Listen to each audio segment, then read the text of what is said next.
Vamos começar agora com o Marcelo Carvalho. Pedir para ele subir, por favor. Começar com o nosso tema do dia aqui, racismo no futebol. Quer sentar aqui? Pode ficar aqui. Se quiser que abra o vídeo, ver o vídeo para vocês. Não, a princípio. Não? Então beleza. Como você se apresenta, fica à vontade. Tá. Bom dia a todos. Em primeiro lugar, eu quero agradecer o convite do pessoal do Museu do Futebol para estar aqui falando sobre o racismo no futebol brasileiro. Vou me apresentar e apresentar o trabalho do Observatório. O Observatório nasce em 2014, logo após aqueles casos de racismo que ocorreram em sequência com Márcio Chagas, o árbitro, o Tinga e o Arouca. Ali eu fui pesquisar o que acontecia com os casos de racismo no futebol brasileiro. Se havia punição, quais eram as punições. Eu fui tentar entender como essa questão funcionava.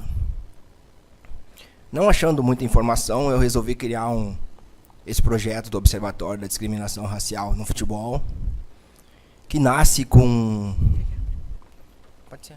Vamos trocar aqui que eu já deixo aberto. Só colocar o site dele no ar enquanto ele fala. Que nasce com um perfil no Twitter, né? Se utilizando das redes sociais. E aí a gente começa a monitorar esses casos de racismo no futebol. Começa a pegar as informações que a mídia começa a divulgar dos casos e vai tornando eles públicos num lugar único. Com o crescimento do projeto, a gente lança o site, que vai entrar no ar agora, que a gente consegue ter ali no mesmo espaço a história dos casos. O trabalho começa a crescer, assim, a gente percebe um grande interesse das pessoas no trabalho. Em 2015, a gente lança o nosso primeiro relatório anual da discriminação racial no futebol, que até eu trouxe alguns exemplares aqui. E ele é basicamente a sistemática desses casos. Então, a gente coloca ali os casos de 2014 e o que acontece com cada caso. Então, em 2014, o caso mais emblemático que a gente vai lembrar de 2014 é o caso do Aranha, no jogo contra o Grêmio, lá no Sul. Eu sou de Porto Alegre. Só que naquele ano aconteceram 20 casos de racismo. Dos 20 casos de racismo, 9 houveram punições. Então, o trabalho do Observatório começa a perceber que os casos de racismo não passam impunes. A gente está falando de 20 casos, 9 punições, é pouco. Mas também é emblemático para mostrar para os atletas de futebol que eles devem falar sobre racismo, que eles devem pedir punição. E nesse ano de 2014, algo que me marcou muito foi uma conversa que eu tive com o Paulão, que era, na época, zagueiro do Internacional. E aí, num Grenal, pouco antes do caso Aranha, num Grenal lá no Sul, quando o Paulão sai do campo, um torcedor do Grêmio começa a fazer gestos de macaco para ele, e ele olha para esse torcedor, identifica o torcedor, e pede para o cara descer ali para conversar com ele, para tentar entender qual era o problema do cara. A imprensa percebe aquele ato e noticia. Então, nós temos, antes do caso Aranha, em 2014, nós temos um outro caso envolvendo o Grêmio. E numa das conversas que eu tive a oportunidade de ter com o Paulão em 2014, ele diz: eu não vou falar nada sobre racismo, porque não acontece nada com os casos de racismo. O racismo no Brasil, ele é impune. E aí depois eu vou conversando com ele ao longo do tempo, e aí apresento para ele nosso relatório e mostro para ele que não é tão impune assim. Existe punição, principalmente no futebol, porque no futebol a justiça desportiva tem pouco tempo para julgar um caso de racismo. O campeonato não pode parar, o caso de racismo tem que ser julgado da forma mais rápida possível. Então, os casos de racismo na justiça desportiva, quando eu falo de punição, são casos punidos na justiça desportiva. Eu consigo mostrar para ele que tem punição. Hoje, o Paulão, nas suas redes sociais, é um cara que fala muito de racismo. É um cara que quando tem uma notícia de um caso de racismo grave, tanto no futebol ou fora dele, ele traz um comentário. Isso foi algo que marcou muito levar adiante a história, levar adiante o projeto do Observatório. E aí, na proposta que eu fiz de falar hoje aqui, basicamente, a minha ideia era falar de números, né? Eu tô brincando com o site. Quando você está aqui, eu estou ilustrando o site. Porque, na verdade, a questão de números, ela está muito ligada aos incidentes de campo de futebol. A gente não fala de racismo da forma ampla, né? A gente não debate, por exemplo, quando a gente fala em incidentes, a falta de treinadores negros, a gente não debate a falta de dirigentes negros nos grandes clubes de futebol, a gente traz a ponta do iceberg, que é o que a imprensa noticia. Então, quando eu falo do relatório que apresenta os casos de racismo ano a ano, ele apresenta os casos de racismo noticiados pela mídia esportiva. A gente tem recebido muito denúncia de casos de racismo que a mídia não fala. Mas esses casos de racismo, como a gente não tem como atestar a veracidade deles, a gente não noticia esses casos. Porque o Observatório vai completar 5 anos agora, em maio de 2019, e ele continua sendo um trabalho voluntário, ele continua sendo resultado de um esforço meu e da Débora, uma colega minha, que está morando em São Paulo, mas por contratempos ela está no Sul hoje, não pôde vir aqui. E esse trabalho está reconhecido na mídia nacional e internacional, mas é um projeto caseiro, é um projeto que eu e a Débora tocamos sem apoio, sem incentivo, simplesmente pela vontade de lutar contra o racismo. Porque eu, Marcelo, sou oriundo de uma comunidade mais carente de Porto Alegre, e eu sempre aprendi que o futebol era uma porta de saída da pobreza para pessoas negras, o futebol ou a música. E aí eu fui crescendo, tentei jogar futebol. Tentou, pelo menos. Tentei. Fui fazer um teste, eu sou destro, lá no Inter o cara me botou de lateral esquerdo. Detalhe, tem que corrigir que você é colorado, né? Eu sou colorado. Perfeito. Fui fazer um teste, o cara me botou de lateral esquerdo, não tinha possibilidade nenhuma de passar. E aí meu pai disse que melhor era eu ir estudar. E aí eu segui meu pai. Só que o futebol continuou sempre na minha memória, na minha vontade, eu vou sempre a campo. E aí quando eu fui crescendo, né, eu comecei a perceber esses casos de racismo e percebi que essa história do futebol ser o retrato da democracia racial no Brasil era um mito, assim como a democracia racial no Brasil também é um mito. E aí vou tentar fazer a minha parte por uma sociedade melhor, e aí nasce esse projeto do Observatório. Em números, em 2014, nós temos 20 casos de racismo no futebol brasileiro. Deixa eu só pegar minha cola aqui. Quer que eu abra aqui? Ó, eu estou até com um PDF de 2017, a última atualização de 2017, né? É isso. Lá no final. Você quer em 17 mesmo? Pode ser. Claro. Como vi que era o mais recente, então é melhor a gente... Nossa, o trabalho é bem feito mesmo. Estava acompanhando em casa. Legal.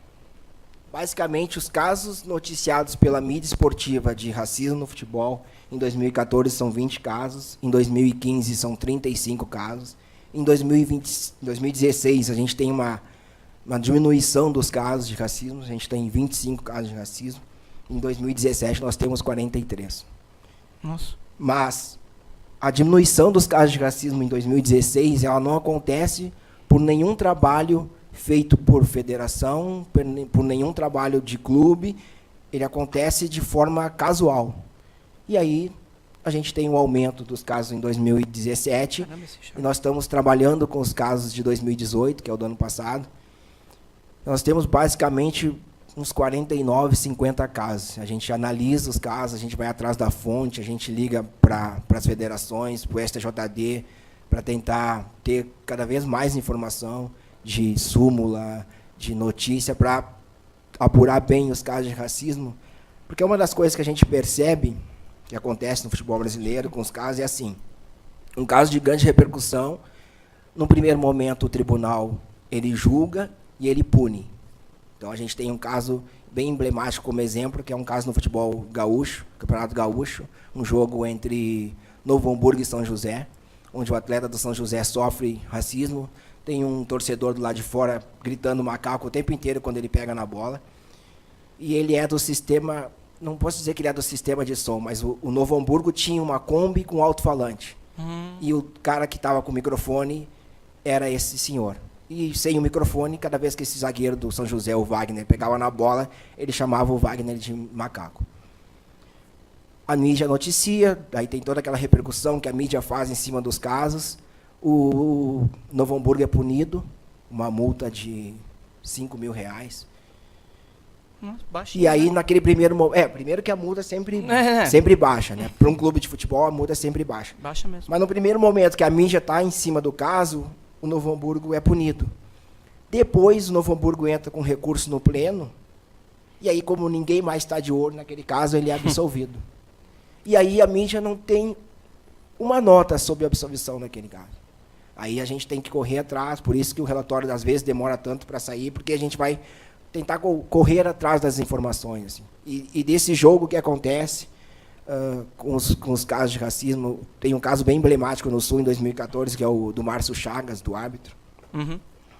No primeiro momento, ele recebe um telefonema do presidente da Federação Gaúcha de Futebol, e o cara diz assim para ele: Márcio, por que tu não me ligou, antes de falar para a mídia, por que tu não me ligou para me contar o caso? E ele diz: presidente, na verdade, eu venho sofrendo racismo há muito tempo, e o Márcio tem um caso anterior a 2014, que é um caso de 2005, que o treinador do time do Encantado é punido. E ele disse para o presidente: eu cheguei em casa muito exaltado e olhei para o meu filho e pensei: até quando eu vou sofrer racismo? Até quando eu vou entrar num campo de futebol no interior do Rio Grande do Sul e a torcida daquele clube vai me chamar de macaco? Quando ele saiu no intervalo do jogo, antes do fato, ele sai, a torcida imita macaco e tem um pai com uma criança do lado fazendo o gesto, e ele olha para o pai e diz assim: tu está ensinando isso para o teu filho? E aí o pai fica mais brabo ainda, e aí ofende ele mais, e aí ele pega a gente chama lá no Sul de brigadiano, né, o policial militar, e mostra para o policial: olha, tá vendo aquele senhor ali, tá me xingando racialmente. O policial olha para ele e diz: não, tudo bem, isso aqui é comum. E aí ele vai para o vestiário. Quando eles terminam o jogo, ele chega no carro dele, o carro dele está amassado, com banana no cano de descarga, com banana na parte de cima. Aí ele, brabo, ele diz: cara, que eu faço? Aí ele pede para um outro auxiliar que está junto fotografar. Ele diz: não vou eu fotografar, vou pedir para o auxiliar fotografar para não acharem que eu montei a cena. O auxiliar fotografa, ele chama alguns atletas do esportivo, os caras conversam com ele: pô, Márcio, aqui na Serra isso é muito comum. E aí, quando o presidente liga para ele, diz: pô, presidente, olha, a situação não é a primeira, a situação é comum, a gente já conversou sobre isso. Aí o presidente da federação diz para ele: pô, Márcio, se o problema é o carro, porque todo brasileiro gosta de carro, eu pagaria o conserto do teu carro. Tu não precisava falar sobre racismo. O presidente do esportivo é meu amigo e agora tu vai arrumar uma incomodação para mim. E aí ele: poxa, eu sofro racismo, eu passo por uma situação dessas, e o presidente, primeiro, pensa no carro, segundo, pensa no amigo dele, que vai ligar para ele. Aí, ele disse: cara, foi a gota d'água, dali em diante ele botou a boca no trombone, fala, e ele já sabendo que ele ia sofrer uma repercussão, uma represália muito grande, ele acaba largando a arbitragem. Hoje ele é comentarista de arbitragem na RBS TV, filial da Rede Globo lá. E aí é um caso bem emblemático de 2014, né? Então... posso pedir uma perguntinha aqui, uma parte? Eu estava achando interessante essa questão dos estados, né? E o gráfico da evolução até 17. A gente gosta bastante, tem muitas aqui memofooters que gostam dessa coisa de gráfico. Uma coisa bem curiosa, né? Você percebe que no Rio Grande do Sul, claro, bem mais forte, né? E sempre altas, no caso de 2014, mas aí você falou, você cita 2014, que é o início da pesquisa, né? E episódio do Aranha e tal. Olha o crescimento forte, mas aí você compara São Paulo em segundo lugar, e aí todo mundo, essa turminha toda numa mesma média, ó. Os outros estados do Sul, Paraná, Santa Catarina, esse em vermelho que é 2016, depois uma queda grande. Quer dizer, então, tem alguma coisa para fazer sobre essa leitura? Inclusive também que aqui é Pernambuco, né? Que está falando esse verde aqui. Isso.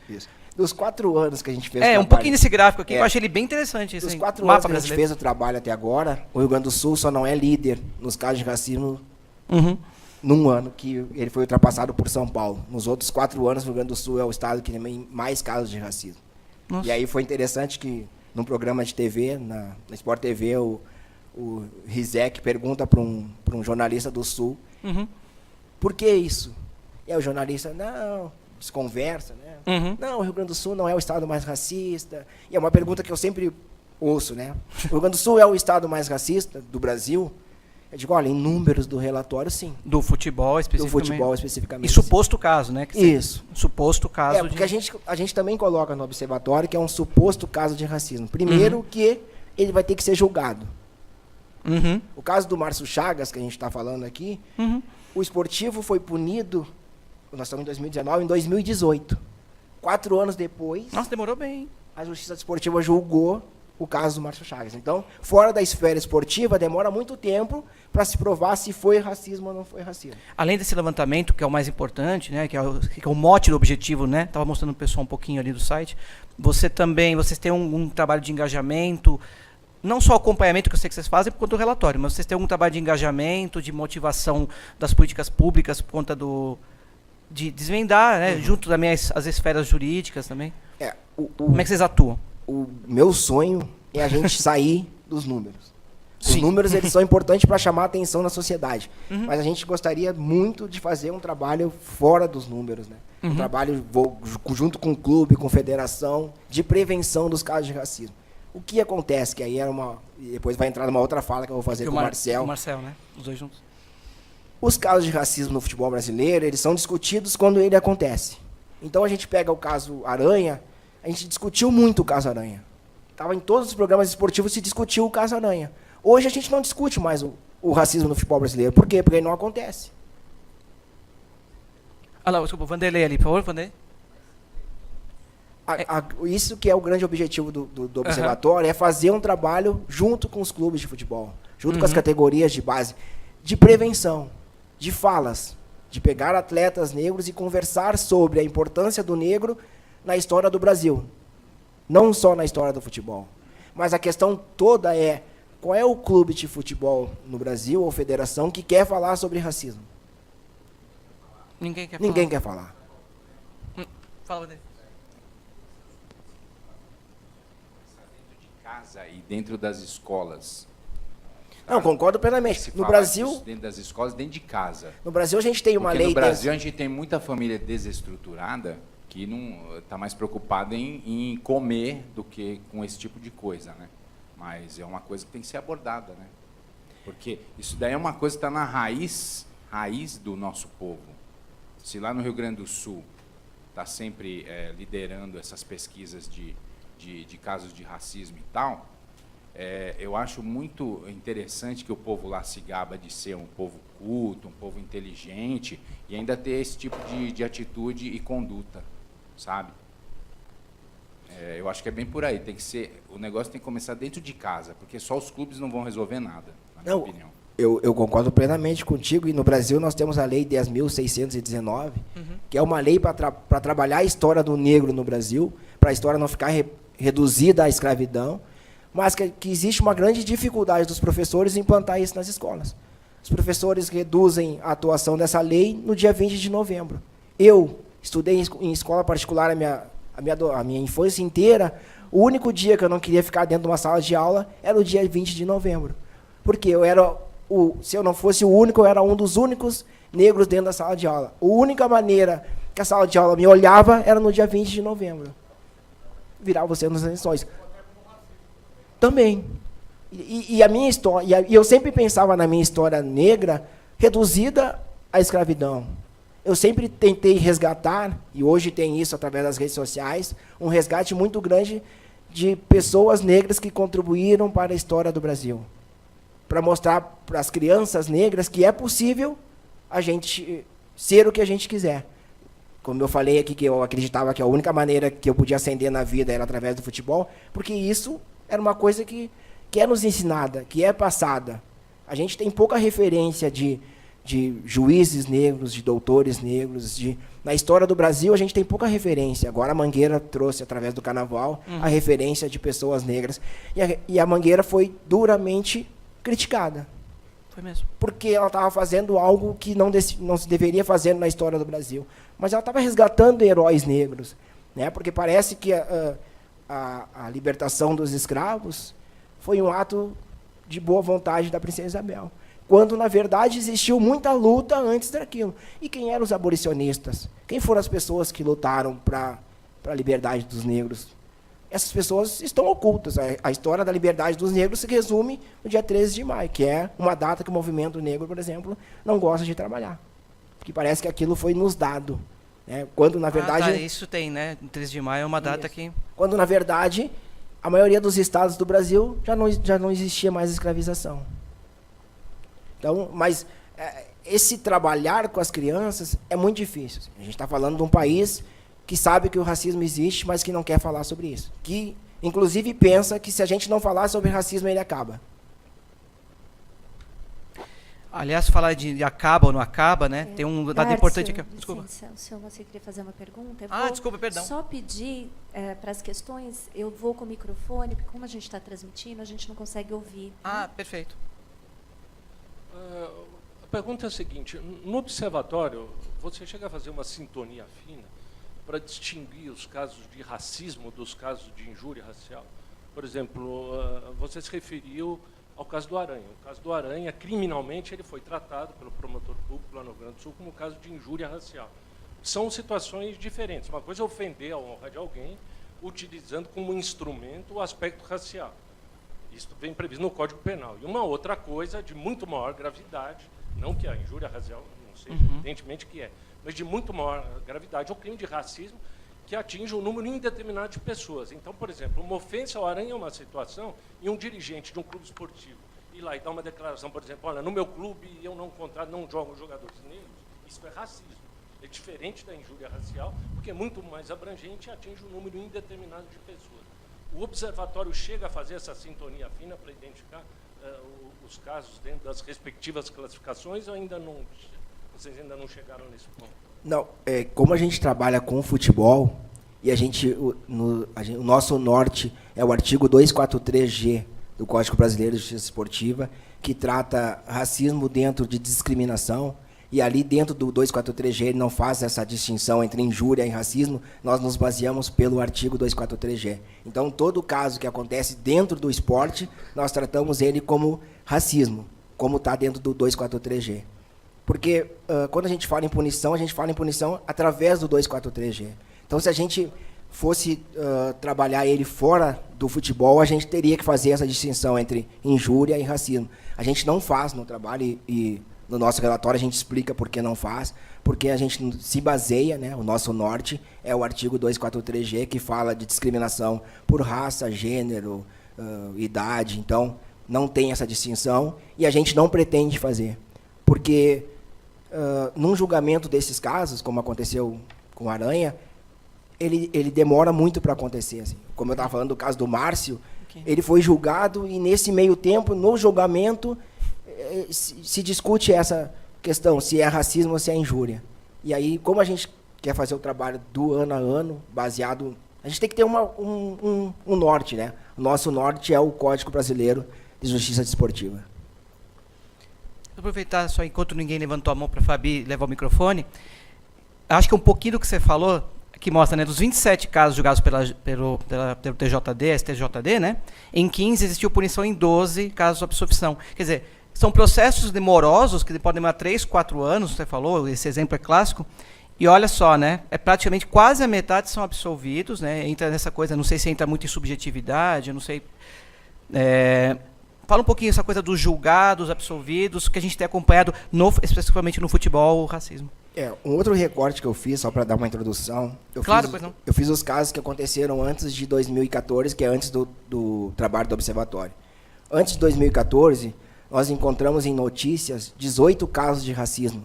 E aí está aqueles casos do grafite, o caso do Danilo no jogo Palmeiras e Atlético Paranaense, o caso do Renato no Flamengo, no jogo Palmeiras e Flamengo, o caso do Márcio Chagas em 2005, o caso do Tinga em 2005, num jogo entre Internacional e Juventude, que ele é o primeiro caso de racismo punido pela Justiça Desportiva. O do Tinga. O do Tinga. É um jogo entre Inter e Juventude, onde toda vez que o Tinga toca na bola, a torcida do Juventude faz som de macaco. Inclusive, no julgamento, o advogado do Juventude usou como defesa que todo o jogo contra o Internacional, a torcida do Grêmio faz som de macaco, e usa e a torcida do Inter usa a máscara de macaco. Então essa foi a defesa do advogado do Juventude. Não passou, o Juventude foi punido e em 2005 foi o primeiro caso punido. Como está dentro da apresentação com o Marcel, em 2000, o racismo só entra na legislação desportiva brasileira em 2009. 2009 que é introduzido o código. Então, anterior a 2009, nós temos 3 casos punidos de racismo, que é o caso dentro do futebol. É o caso Tinga, o caso Márcio e o caso do Danilo do Palmeiras. Quando a gente chega em 2014, que é como a gente começa a acompanhar esses casos, em 2005, quando o Juventude foi punido, o promotor disse que o Juventude seria punido com 200 mil reais e mais 2 jogos, que aquilo ia marcar a mudança no futebol brasileiro. A partir daquele momento, todo caso de racismo ia ser julgado e punido. Em 2005 foi usado essa frase. Essa frase foi usada de novo em 2014, no caso do Grêmio. Que aquela punição seria forte contra o Grêmio, porque o tribunal, a Justiça Desportiva, estava marcando que daquele momento em diante não teria mais casos de racismo. Em 2014, houveram uma grande quantidade de casos julgados e casos punidos. Mas conforme o tempo foi passando, o número de casos julgados ele vai diminuindo, mesmo que os casos estejam aumentando, e os números de punição diminuem também. Então, tem jogadores aqui, né? Isso, então, aqui, por exemplo, no relatório traz ano a ano os casos que foram punidos. Lúcio Dida. E depois os casos que foram absolvidos. Então a gente consegue perceber que, como a mídia está olhando para o racismo, a Justiça Esportiva ela toma uma iniciativa. A partir do momento que não houveram mais casos de racismo com atletas expoentes, que é o caso do Tinga, do Arouca, do Aranha, que são atletas em grandes clubes, a Justiça Desportiva começa a não tratar mais esses casos. Então a gente tem, mesmo com o grande crescimento dos casos, um número cada vez menor de julgamento. Um exemplo que eu gosto de usar é um jogo entre Inter e Ceará, onde o zagueiro do Inter, ele fala alguma coisa, né, pro atleta do Ceará, e imediatamente ele procura o juiz e chama o juiz e diz, olha, esse cara me ofendeu racialmente. Mas é no momento, assim, se pegar o vídeo do jogo, mostra assim que ele fala e o cara sai correndo e fala pro juiz. Quando ele chega no juiz exaltado para falar que aconteceu, o juiz puxa na hora o cartão amarelo para ele. Pá. O juiz nem ouve o que ele está falando. Ele chegou correndo em direção ao juiz, pum, cartão amarelo para ti. Depois, quando termina o jogo, ele fica em campo, ele é o último atleta a sair, a imprensa vai entrevistar ele e ele diz, olha, o Vitor Cuesta, zagueiro do Internacional, me ofendeu racialmente. Aí se pega todas as imagens da época, leitura labial, e não consegue se atestar que realmente o Vitor Cuesta ofendeu ele racialmente. Esse caso não é nem julgado. Então, o que eu digo? Que cada vez menos a Justiça Esportiva, como não está a mídia olhando para os casos, ela vai julgando cada vez menos.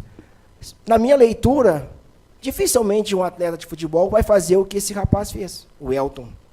Porque a gente sabe que quem fala de racismo no Brasil é massacrado. Vamos pegar o caso do Aranha.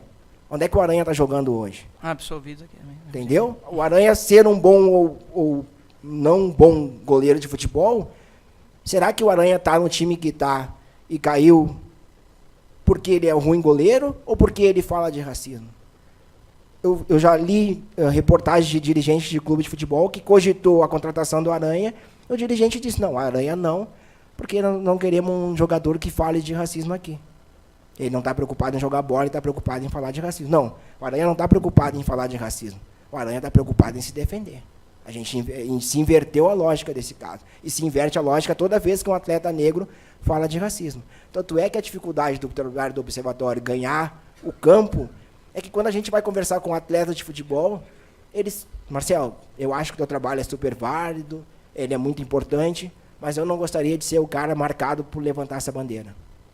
Porque ele sabe o que ele vai passar se ele levantar a bandeira de falar sobre racismo. Então, a gente consegue uma fala de um atleta, a manifestação dele com a camiseta do Observatório, mas não consegue que ele participe de forma efetiva de falar de racismo. A gente tem um caso, por exemplo, do Jefferson, goleiro do Botafogo, que foi falar de racismo que ele sofreu agora que ele se aposentou. Agora aposentado, o Jefferson conta que numa convocação dele para a seleção sub-20, ele não foi convocado por ser negro. E o treinador da época não convocou ele para o Mundial Sub-20, que era a ser realizado no meio do ano. Aí o Mundial é cancelado, no final do ano o Mundial acontece, o treinador chama ele. E aí quando o treinador chama ele, o treinador diz, olha, eu estou te chamando agora e não te chamei na época, porque um dirigente da CBF, quando foi fazer a lista, ele disse, a gente não pode ter um goleiro negro na seleção. Goleiro negro dá azar. E essa fala, famosa. e essa fala foi se reproduzindo, inclusive por pessoas negras. O Edilson Capetinha, atleta negro, num programa esportivo, ele disse, eu não quero goleiro negro no meu clube, porque o goleiro negro dá azar. Uhum. Bom, o futebol ele é jogado, a gente, né, conhece bem como funciona o futebol. Isso aqui é legal. Não existe sorte e azar no futebol. Então, eu não vou perder porque o meu goleiro é negro. E a questão do goleiro negro, ela só vai ser quebrada em 2000, com o Dida. Depois do Barbosa, o próximo goleiro negro da seleção a jogar é o Dida. Uhum. E o Dida, de forma informal, ele diz, várias vezes, as pessoas me chamaram nos cantos da CBF e me disseram, olha, Dida, a gente torce muito por ti, a gente quer que tu esteja bem, mas cuidado.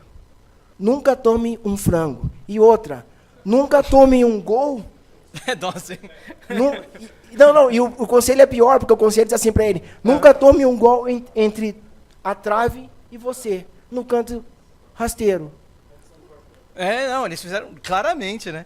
E isso... E quando ele toma aquele gol, perdão, desculpa fazer um adendo, quando ele toma aquele gol lá contra o Japão, o gol contra, que envolve o Aldair, que é um zagueiro negro, com o Dida nos Jogos Olímpicos, né? De Atlanta, né? 96.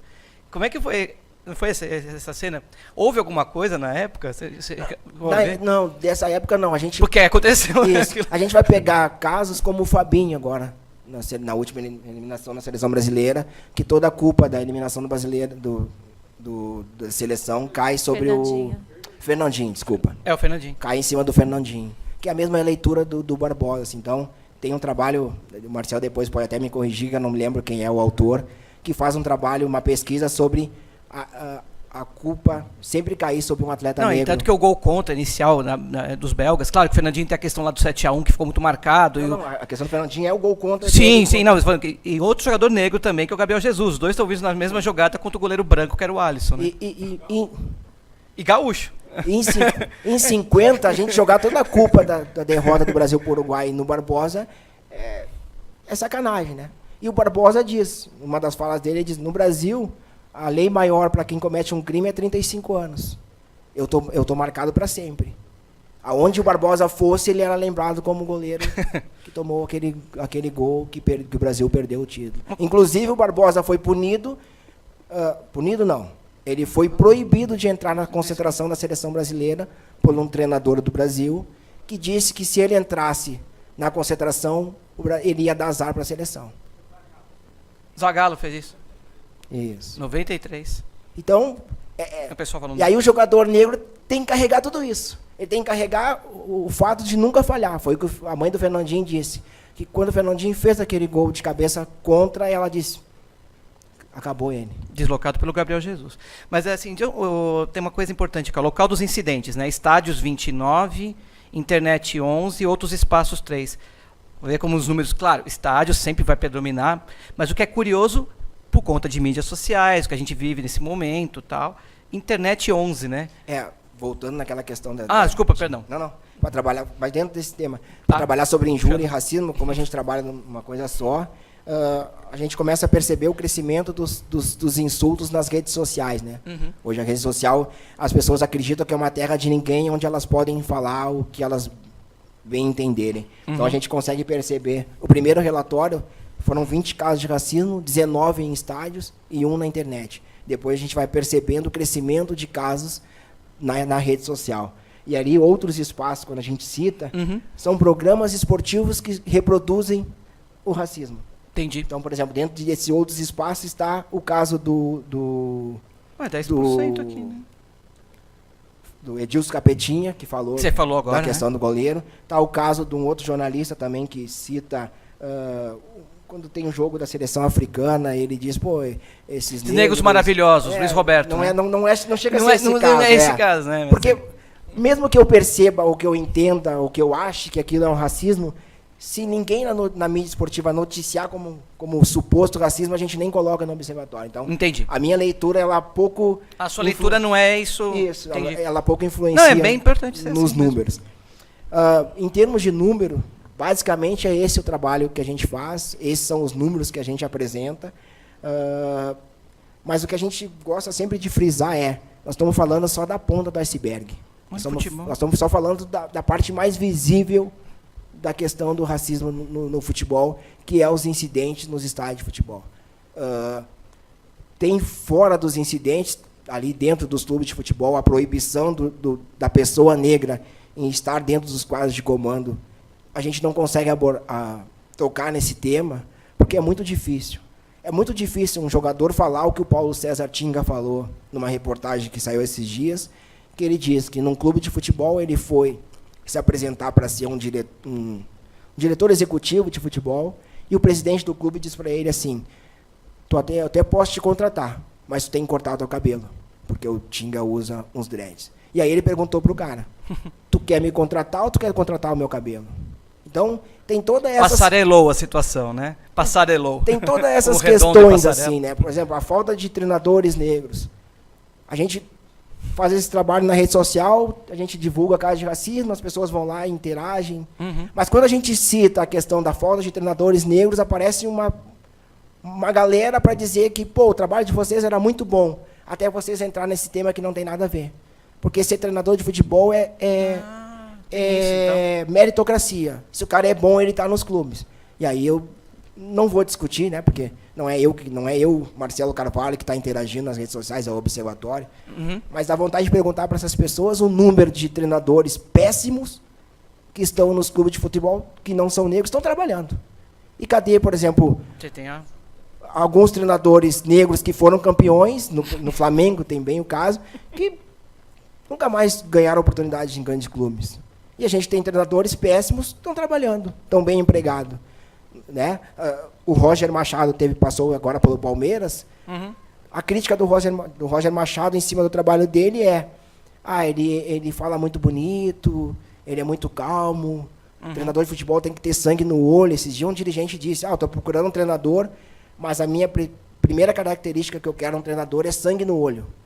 A gente fica pensando, pô... Coisa também que o Seedorf também, assim, quão difícil é pro Seedorf atuar como treinador também. Atuar como treinador, atuar como dirigente. Então, Lá de fora. o racismo está também aí. Mas falar sobre isso sem ter números é muito difícil. Porque quando a gente fala de racismo no Brasil, sempre aparece alguém para dizer que o racismo não existe. Mas quando a gente tem números para falar de casos de racismo, fica muito mais fácil. Ninguém vem contestar o trabalho do observatório quando a gente apresenta números. Aliás, desculpa, uma coisa, casos no Brasil, que interessante, né? 8% outros esportes, dos 69 casos, né? Não, De 2017, 69 casos. Isso. Olha que interessante, né? A faixa, o futebol abrangente, e aí você vai ampliando aqui, eu sei que não é o caso, especificamente, mas você mostra que 43 aqui de racismo, aí você tem LGBTfobia, você tem machismo, né? E você vai entrando, que aí o universo das mulheres, que tem um espectro ainda muito... precisa ser tratado, mas esse é um outro assunto. Né? Você vê como são números interessantes aqui. Foi uma coisa que a gente foi muito cobrado no começo do trabalho do observatório, foi porque eu não falava de outros casos que não fosse racismo dentro do futebol, né? Outros casos de preconceito e discriminação. Como eu já disse, eu sou de Porto Alegre, então lá, uma pergunta para o Marcelo, tu é colorado ou tu é gremista? Sou colorado. Então é por isso que tu fala de racismo, porque tu quer prejudicar o Grêmio. Não. Tá, então fala de outros casos que não são racismo para te mostrar que a torcida do Inter é... Tá, tudo bem. Aí a gente começou também a trabalhar com outros casos. Mas,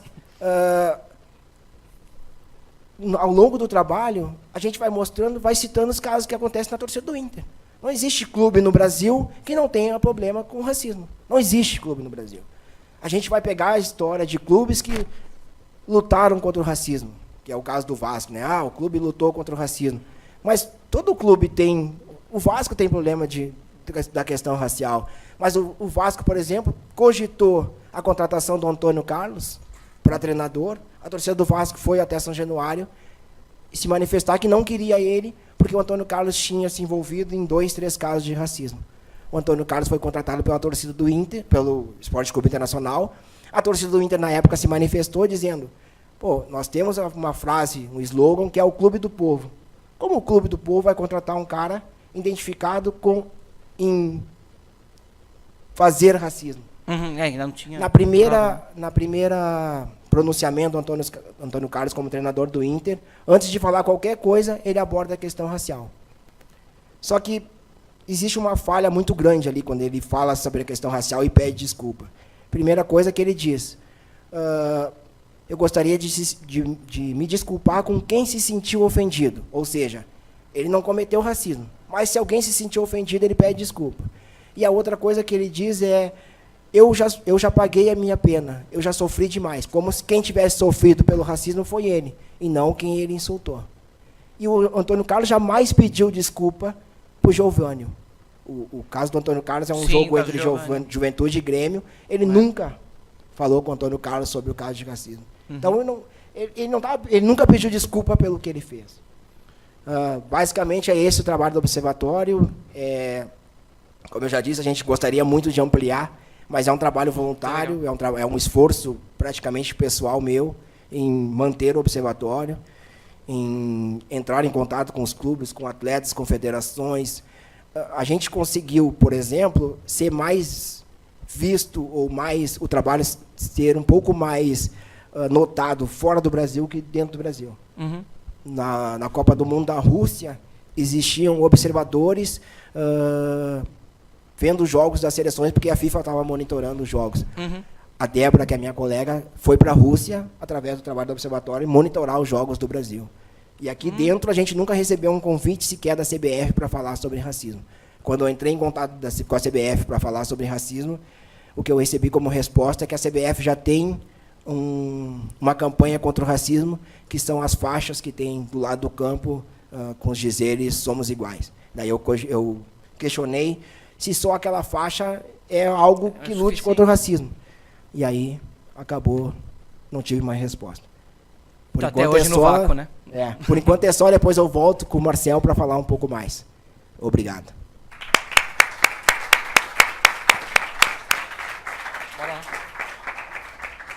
Agora o Marcel Tonin do Ludopédio.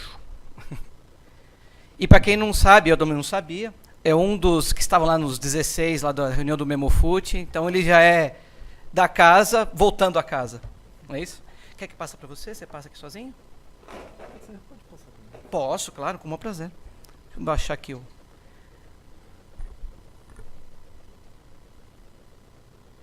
Vamos lá aqui. A apresentação sua, essa primeira, né? Não, esse esse depois. é o depois, né? Desculpa. Isso. Olhar panorâmico, apresentação. Perfeito.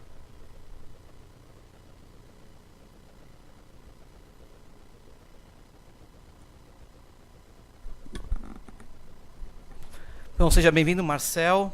Vamos usar o seu trabalho, um olhar panorâmico sobre o racismo no futebol brasileiro. Por favor, vontade, o espaço é teu. Em primeiro lugar, bom dia a todos, né? Queria agradecer esse convite ao Memofute, né?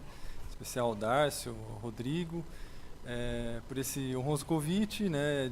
Dizer que eu fui um dos 16 também, que talvez a maioria nem saiba disso, né? Que eu fui um dos 16 que estavam presentes na época de fundação desse grupo, e foi um prazer. Eu acabei me distanciando por questões acadêmicas e também por morar em outra cidade, né? Mas sempre me mantive na lista e sempre acompanho o que vocês fazem. Acho um trabalho realmente fundamental e vocês estão de parabéns por isso. Agradecer também ao museu, em especial a Fabiana, por toda a atenção de sempre, né? E passando para a questão da apresentação em si, né? Negros no futebol, assim, são meu tema de pesquisa já desde 2007, né? Quando eu ingressei no mestrado na Universidade de São Paulo, aqui, né, na História Social. E eu vou falar mais hoje do meu mestrado, né, que trata dos negros no futebol brasileiro, do que propriamente do doutorado, onde eu trabalhei com futebolistas brasileiros negros que atuaram na Europa de 60 até hoje, né? Então, evidentemente, como qualquer trabalho acadêmico, né, a gente é necessário olhar a bibliografia, né? E assim, negros no futebol é um tema já clássico, né? Muito trabalhado. Eu fiz uma leitura ampla dos livros, artigos, crônicas e tudo mais sobre esse tema, e eu verifiquei ali 3 lacunas, né, que eram bastante visíveis, né? A primeira era a questão de não haver uma produção consistente, né, sobre negros no futebol, racismo no futebol, no tempo presente, né? A maior parte dos textos trabalhava com a questão do início do futebol no Brasil oficial, né, evidentemente, até mais ou menos a década de 70. Né? Além disso, também não se trabalhava a questão em vários setores desse universo profissional espetacular, né, do futebol. Então, sempre se olhou basicamente para a questão dos jogadores, né, não se pensou além disso. Né? E também à luz das fontes orais, embora a gente tenha o grande livro do Mário Filho, que caminha muito por essa direção, né, das narrativas orais e tudo mais, mas sem aquele rigor, e muitas das narrativas que ele traz, elas são reproduzidas em outros trabalhos, inclusive acadêmicos também. Então, assim, as produções bibliográficas, elas são responsáveis pela reconstrução, reprodução do discurso do futebol enquanto um espaço racialmente democrático no Brasil. Né? Isso foi reproduzido. Então, o objetivo da minha pesquisa, né, de mestrado, era justamente propor um estudo panorâmico, né, sobre o negro no futebol, em várias áreas de atuação. Então, peguei 7 áreas aí, me inspirando em alguns colegas, né? Então, jogadores, treinadores, árbitros, dirigentes, torcedores, jornalistas e intelectuais, de 1970 a 2010, e tomando por base as histórias de vida de negros e alguns brancos que eu acabei entrevistando, né? O objetivo era justamente, né, esse, né, de registrar as narrativas, né, a construção de memória deles, né. Então, eu utilizei como metodologia a história oral e realizei ao todo 20 entrevistas, 14 com negros e 6 com brancos, né. Antes de chegar propriamente aonde acho que mais interessa, que é justamente as narrativas em si, tentar fazer um apanhado geral, né, dessa trajetória dos negros entrevistados, né. Como a maior parte da população brasileira, né, eles também tiveram uma vida cheia de percalços, né, ou seja, de pobreza, origem humilde, famílias numerosas, escolaridade baixa, né, trabalho desde a infância, poucas possibilidades no mercado de trabalho, e a ausência de entes familiares, em especial a figura do pai, né? Então, dentro desse cenário de poucas perspectivas de vida, era muito comum que o futebol se colocasse como uma possibilidade de ascensão econômica, ascensão social, né? E aí, assim, eu trabalho com essa questão de que os negros bem-sucedidos no futebol, eles escondem os negros não bem-sucedidos, né? Então, assim, é lógico que quando você vê um Pelé, um Coutinho, como foi um Valdo, né, como foi abordado aqui, eles são chamariz para que inúmeros negros se voltem e falam, olha lá, eu estou vendo um igual, vou tentar essa carreira. Mas isso escamoteia que a maior parte desses que tentam não conseguem, né? Então, assim, desde sempre foi um funil se tornar um atleta profissional, e hoje ainda mais, né? E, assim, essa é uma carreira cuja reconversão ela é praticamente impossível. Então, a pessoa se dedica àquilo, o clube exige, entre aspas, que ele estude e tudo mais, mas depois, olha, se no sub-15 ele não foi para frente, o que a gente pode fazer, né? O azar é dele, e aí ele deixou de estudar, já não tem uma possibilidade de continuar a vida. Pois bem, vamos então partir para a rede dos jogadores, né? Onde o racismo à brasileira ele ficou bastante evidente, né? Justamente porque por sua característica de dissimulado, de circunstancial, né? Ou seja, isso estava presente na questão do status, né, desses jogadores. A partir do momento que eles se profissionalizam, né, eles deixam de ser pessoas anônimas e passam a ser pessoas vinculadas a um clube.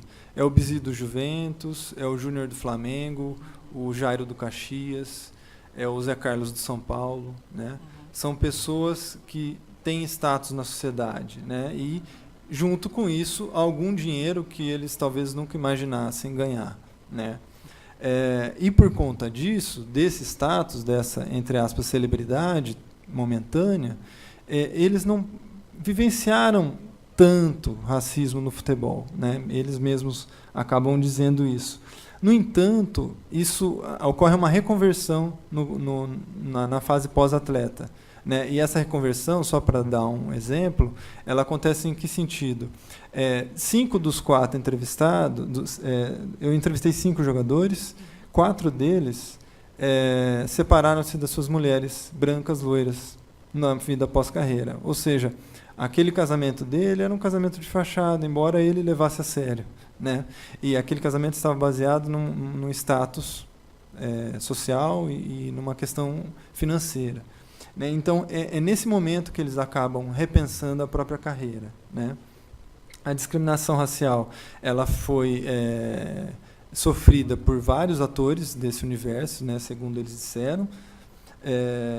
Houve uma naturalização dessa discriminação, então todos eles viam como uma situação de jogo normal, natural, comum, uma provocação, né? Eles mesmos incorporam, introjetam isso, né? E eu entendo, então, os negros, eles são desencorajados a combater o racismo pela repetição, pela falta de apoio e por uma cultura, que aqui eu empresto os termos da Lilia Schwartz, que é uma cultura de deixar de lado, né? Deixa de lado por quê? Por diferentes alegações, pela falta de seriedade das autoridades esportivas, autoridades jurídicas, policiais, né? E também pela aplicação de penas irrisórias, né? E aí eu entendo, portanto, essa cultura futebolística em torno do racismo da seguinte maneira: o futebol é visto como um espaço-tempo, né, esse 90 minutos estádio de futebol, né, com suas próprias leis, né, onde elas não têm, onde as leis da sociedade não imperam ali valem outras leis, outras regras, outras práticas, né, em que atos discriminatórios são algo aceitos ou ao menos tolerados ali durante aquele período, né, aquele espaço. E isso está muito presente no vocabulário, né? Então, assim, em expressões como o futebol tem suas próprias regras, dentro de campo isso pode, né, dentro do vestiário quem manda é o treinador, ali valem outras regras, né? Tudo que acontece em campo tem que ficar dentro de campo, então isso é muito nítido, né? Então, eu vou trazer um trechinho aqui da entrevista que eu fiz com o Júnior, né, que jogou no Flamengo. Ele fala assim: eu particularmente não vivenciei nenhuma situação de discriminação, mas vi companheiros. Porque o que acontece? Eu acho que o problema do negro no Brasil é uma questão muito mais social do que a gente vê, sei lá, nos Estados Unidos, por exemplo, não é? Quer dizer, o negro é visto de uma outra maneira. Aqui no Brasil, se o negro tiver uma boa situação social, uma boa situação financeira, praticamente passa despercebido. Existem aquelas pessoas, naturalmente, que dizem negão, falando até num tom de voz que você sente que tem um lado de preconceito mesmo. Mas eu, quer dizer, meu avô paterno era mais escuro do que eu, né? Eu era jambão mesmo. Já por parte da minha mãe era tudo branco. Então, convivi muito com esse pessoal do morro, Pô, tem amigos negros, né? Quando você convive muito, isso não sente, mas quando você vê, aí sim. Principalmente com outras pessoas em relação ao negro. Quando alguém diz, esse aqui é o Toninho que joga no Flamengo, aí a coisa já muda. Enquanto a pessoa não identifica, se fosse só Toninho, era um negro. Mas se é o Toninho que joga no Flamengo, aí já, entendeu? Então, aqui tem muito dessa coisa. Isso é menos comum no futebol de hoje, mas acho que no passado teve bem mais. Eu não estou me referindo dentro do jogo, porque no calor alguém pode falar ali na hora. Porra, seu macaco do caralho. Isso aí acontece. Aquele caso do Antônio Carlos, quem conhece ele sabe que jamais, né, fez aquilo porque estava puto com o cara. Ao invés de chamar o cara, ô Sérgio, vai se fuder, não sei o quê, falou, seu macaco. Entendeu? Sabe? Mas não que ele tenha sido preconceituoso. Eu acho difícil que exista dentro do futebol um cara que tenha esse preconceito, porque se convive muito. A não ser que isso venha de sangue do jogador, da família dele, sei lá, entendeu? Mas dentro do ambiente, no dia a dia, pô, no Sul tem negro pra caralho, no Nordeste também, não é que a gente não tenha, eu já vi. Agora, no ambiente de futebol, eu presenciei somente isso, do cara ficar puto e chegar e falar. Mas não que seja uma coisa para humilhar, para degradar. Veja, essa entrevista é de 2008. Muito provavelmente, se ele ler essa entrevista agora, ele não vai se reconhecer, ele vai falar, não, que isso? Né? É bem... Vamos então para a rede dos treinadores, né? A base de recrutamento dos treinadores no Brasil, vem do universo de ex-jogadores. E a gente sabe que o universo de jogadores ele é composto pela maioria de negros. Então a gente não vê essa proporção se dando no universo de treinadores. Isso significa o quê? Que os negros são desacreditados a continuar, a investir nessa carreira. Desde cedo, até porque eles não veem nenhum treinador negro. Então, eles já entendem, como aqui no Brasil o racismo é assim, o lugar do negro. Ali não é para mim, né? Então, assim, existem vários traços essenciais para um treinador, né? Capacidade de coordenar uma equipe, impor-se perante jogadores, fazer-se respeitar diante de dirigentes, deixar para trás xingamentos de torcedores, saber lidar com a imprensa, etc. Mas existe uma disposição imprescindível, que é a de mandar em outros homens, e num contexto em que os valores masculinos estão dramatizados. Então, o fato que alige os treinadores negros é porque ela é considerada aqueles vocacionados por natureza a ser treinador. Ou seja, não se vê os negros vocacionados, entende? Isso tem o quê? Um passado todo escravocrata aí, né? De status quo, que aos negros compete-lhes a obediência, não a mandar. Mandar em outros brancos, isso é inadmissível, inclusive no futebol. Esse é o pensamento que está por trás, entende? Dos negros que eu entrevistei, todos começaram por baixo, exceto o Júnior, né? Que já começou no Flamengo e depois teve uma oportunidade no Corinthians também. Então, assim, eles começaram lá na categoria de base, foram subindo, viraram interinos em momentos de crise. Porque, assim, na hora da bucha, aí chama ele lá, entendeu? Chama ele, assume aí e se vira. E, assim, 3 dos 4 treinadores que eu entrevistei, eles sofreram discriminação. A discriminação foi algo verbalizado numa conversa entre dirigentes ou entre empresários, entende? Não contratou você porque você é negro. Isso foi algo verbalizado. Não se teve vergonha nenhuma disso, entende? E mesmo com trabalhos competentes, alguns deles não tiveram outras oportunidades, né? Então aí entra novamente aquela clássica pergunta, né? Falta preparo, competência ou falta oportunidade, né? E aí os exemplos do Flamengo recentemente são notáveis, né? O Andrade, você estava citando aqui, né? O Andrade e o Jaime de Almeida, o Cristóvão também, agora tem o Roger, né? Que citou. Bom, aí eu vou trazer um trecho então do Lula Pereira, que é um treinador, atuou nos anos 90, 2000, ele foi campeão em vários estados, Santa Catarina, São Paulo, campeão do interior, Minas Gerais pelo América, último título do América, no Nordeste campeão em vários estados, mas não teve oportunidade em time grande, ele teve uma vez só no Flamengo, foi um caso rápido até que mandaram ele embora. E aí ele fala assim: até eu, que não participo de nenhum movimento, já sofri na pele por diversas vezes. Tive empresários que falaram assim para mim: olha, o presidente do clube disse que você é o cara, mas infelizmente é negro. Isso não me causou nenhum remorso ou trauma. Até achei legal, porque eles foram objetivos e diretos. Pior é quando não é. Esse é o grande problema nosso. Ninguém carrega na testa gosto de negro ou não gosto.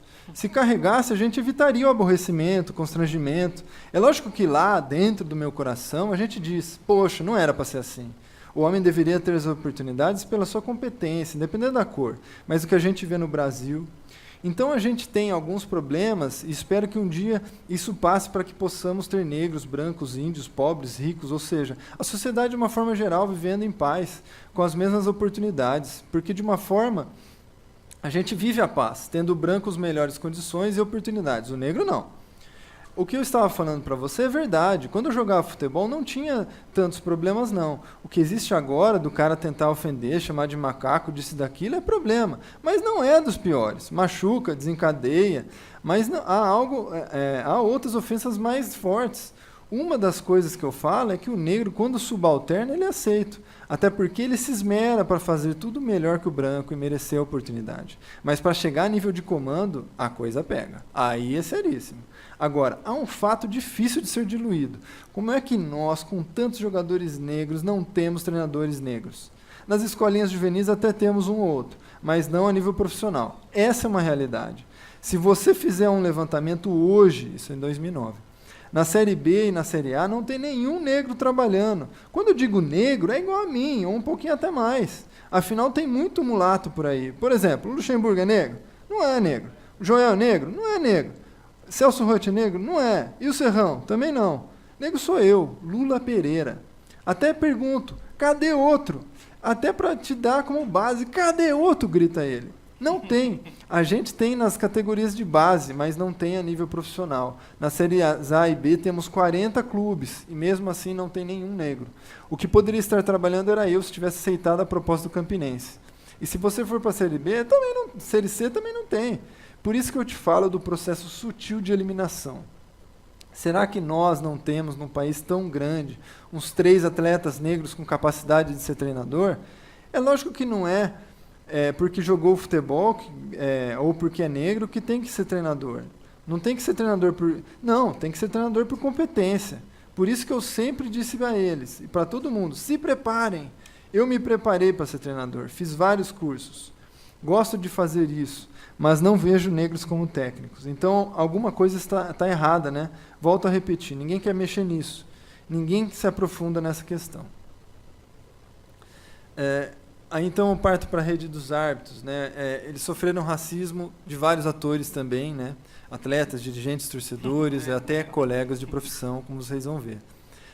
Seus erros sempre eram maiores do que os dos árbitros brancos, né?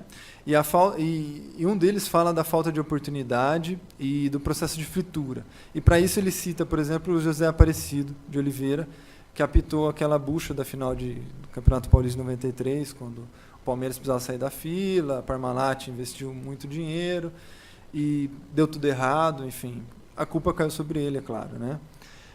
O João Paulo de Araújo, que é um dos que eu entrevistei, ele foi árbitro FIFA, mas nunca apitou final de Campeonato Paulista. Ele foi para a FIFA por apoio do Ivens Mendes, que era lá do Rio, não por apoio dos dirigentes de São Paulo, né? O Márcio Chagas é outro, que não chegou à FIFA, mesmo sendo escolhido 5 vezes o melhor árbitro do Campeonato Gaúcho, que é uma escola tradicional aqui no Brasil, né? Então, assim, há uma diferença no discurso. Eu entrevistei 3 árbitros, o João Paulo Araújo e os irmãos Oliveira, né? A diferença no discurso é justamente no meio da retaliação pelos que estavam atuando na época, que eram os 2 irmãos, né? Então, e pelo discurso do Luiz Flávio de Oliveira, que ainda atua, ele sofreu um caso de racismo na época do grafite, né? Pós o caso do grafite. E, assim, ficou muito nítido, pelo menos a minha leitura, né? Talvez se ele ouvir ou se ele ver, ele vai discordar, mas é a minha leitura. Existe um padrão de comportamento, né, que a Federação Paulista impõe para os árbitros, né? Não tocar no assunto, persuadi-los, né, pressionando psicologicamente, enfraquecendo sua personalidade, fazendo até com que eles renunciem suas convicções, né? Então, assim, trate isso como... Tanto é que no caso que ele sofreu, nem sei o que aconteceu, aparenta um certo desleixo, mas a gente sabe que, no fundo, aquilo magoou, né? Então, aqui eu vou trazer um trechinho da entrevista do João Paulo, né? Ele falou assim, qualquer rio meu era maior que dos outros, né? Por ser negro, sem dúvida nenhuma, né? Chegou uma época que foi até um barato. Na Federação Paulista, mais ou menos junto comigo, 89, 90, vários negros começaram a apitar na primeira divisão, vários. Dagoberto, eu, Zé Aparecido, sei lá, tinha uns 7 ou 8 apitando. Aí, na hora que estava todo mundo reunido, os brancos falavam assim pra gente, pô, vamos pintar de negro, vamos lá, passavam as mãos sobre os braços, vamos nos pintar para a gente poder apitar, porque aqui só negro apita. Então, a gente via racismo vindo dos nossos próprios colegas, das pessoas que nós convivíamos, com quem trabalhávamos, pessoas que iam bandeirar o jogo para nós. Dá para acreditar? Então, só para vocês verem o nível, né, da experiência que ele teve, né? Vou então partir para a rede dos dirigentes, que é a penúltima, e já caminho já para o final.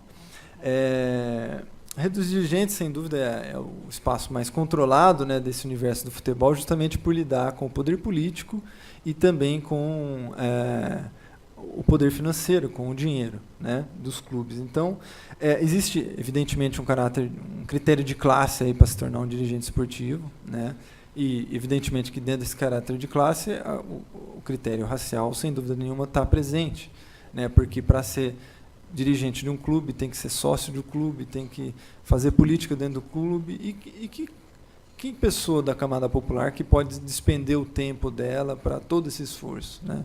A troco de nada, né? Ainda mais até porque são cargos não remunerados, né? Então, assim, a não remuneração, a não profissionalização já é uma maneira de barrar os populares e aí os negros junto, né? Essa é uma atuação dos dirigentes, uma atuação geracional, né? Que passa de pai para filho. Então, assim, a CBF é o maior exemplo, né? Então, a Avelange passou por Ricardo Teixeira, dominaram por décadas a CBF, né? E nos clubes não é diferente. Tá aí o Eurico, que faleceu essa semana e tem o filho lá dentro também, né? Todos os 3 que eu entrevistei, todos brancos, evidentemente, né? Eles minimizaram os casos, inclusive os casos que os atletas deles sofreram, né? Eu entrevistei um dirigente do Grêmio, um do Cruzeiro, na época daquele caso do Maxi Lopes, né, com Eli Carlos, e também um dirigente do Juventude, justamente pelo fato do Juventude ser um clube com vários casos envolvendo, né? Então, todos eles trataram essas situações como situações de jogo, normais, naturais, restritas, 4 linhas, né? E responsabilizando o próprio negro, clássico, né, dentro do racismo no Brasil, pela falta de oportunidades. Bom, ele não tem oportunidade porque ele não se preparou, né? Não é porque a gente não dá oportunidade. Vai se preparar, né? E vocês vão ver o discurso de um deles. Então, assim, ficou muito nítido no discurso deles que aos negros é permitida a habilidade de fazer, o uso do corpo para fazer, tudo bem. Ou seja, para jogar futebol, para ser atleta, beleza. Vai lá que tem espaço. Agora, para pensar, ou seja, eles não têm essa capacidade, né, de pensar um jogo, de armar uma equipe, né? Isso ficou muito nítido, né? E reparem no vocabulário racista desse dirigente, então, que eu vou trazer o discurso aqui para vocês, na imagem que ele constrói do negro no Brasil. A gente parece que está voltando aos 70 anos no Brasil, né? Mais ou menos. E a entrevista é de 2009. Eu fui lá em Caxias do Sul fazer essa entrevista. A pessoa de cor deve buscar o seu espaço. Quando passar o tempo de validade como atleta, tem que se preparar para conviver depois na sociedade. Quer que seja como preparador físico, como treinador ou como executivo do mundo do futebol. Para isso, tem que deixar a namorada, a novela das 8, joguinho, canastro, bingo com os amigos. Vá para a escola e se prepare, tem que se capacitar. Porque não basta por ter cor pedir oportunidade. Ele tem que ter competência. Senão ninguém vai dar oportunidade, seja branco ou de pele escura. Vivemos épocas de competência em tudo, inclusive no futebol, que passa a ser administrado, graças a Deus, por conceitos de gestão empresarial. Essa é uma grande sacada na minha visão, porque se não for assim, os clubes desaparecerão, sobrarão aqueles que praticarem esses conceitos. Acho que no mercado de trabalho do futebol não se ampliou mais fortemente para as pessoas de cor porque elas não procuraram seu espaço. As pessoas de pele escura vão fortemente até o atleta. E depois disso? Quantos treinadores de cor escura nós temos? Quantos preparadores físicos, entende? Em cargos de direção e gestão, então, não precisa nem falar. Não porque não se queira, mas é preciso olhar para as origens familiares dessas pessoas, para o tipo de educação, para a formação que elas receberam. Normalmente são famílias mais humildes, que não têm estrutura. Essa é uma verdade. Eu te digo que na atividade privada, apesar de haver um exemplo ou outro de pessoas de cor ocupando cargos nas estruturas intermediárias das empresas, a situação é muito mais forte que no futebol. Por quê? Aí eu responsabilizo muito mais as pessoas de pele escura por omissão, por não buscarem esse espaço, do que as entidades em recebê-las e permitir que elas ocupem essas posições. Falo isso para você com convicção absoluta. Se a gente for consultar 10 pessoas, certamente 7 ou 8 vão colocar essa mesma opinião. Temos que buscar melhorar isso. Quando eu digo temos, quero dizer as pessoas de cor e as entidades. Como inseri-las? Não basta elas quererem, tem que buscar a formação. Para eu te dar ou não espaço na minha empresa, uma pessoa de cor, eu vou ver pela sua competência. Ele é um empresário, só para ilustrar, de uma grande empresa lá na Serra Gaúcha. Não basta ser amigo do presidente do clube ou amigo do assessor de futebol. Pode ser amigo, mas tem que ser, em primeiro lugar, competente. Afinal, vivemos épocas de competência. Desculpa, finalmente, então, eu trago aqui um pouquinho da rede dos jornalistas com as quais eu trabalhei. Entrevistei 4 jornalistas, 2 brancos, o Juca Kfouri e o Celso Zelt, aqui do grupo, que muito me ajudaram com ideias, né, com indicação de nomes, com o conhecimento todo que eles têm no futebol. Entrevistei 2 negros também. O Valmir Jorge, um radialista, e o Abel Neto, né? Então, assim, com os 2 negros, o contato foi um pouco difícil, foi difícil chegar até eles, mas consegui, e as experiências que eles trouxeram foram muito ricas, né, para a pesquisa, né? Ambos citaram discriminação sofridas no exercício de sua profissão, né? Enquanto o Abel, que por conta do pai teve toda uma trajetória diferenciada, né, ele e o Júnior, para vocês terem uma ideia, são os únicos 2 negros que eu entrevistei com uma boa condição na infância. O resto, todos passaram por penúria, né? Já o Valmir Jorge não. O Valmir Jorge teve toda uma infância humilde, errática, né? A trajetória dele é errática até que ele se encontrou no radialismo esportivo. Tem uma trajetória bastante incomum. Então, eu vou trazer aqui o último trechinho, que é o do Valmir Jorge.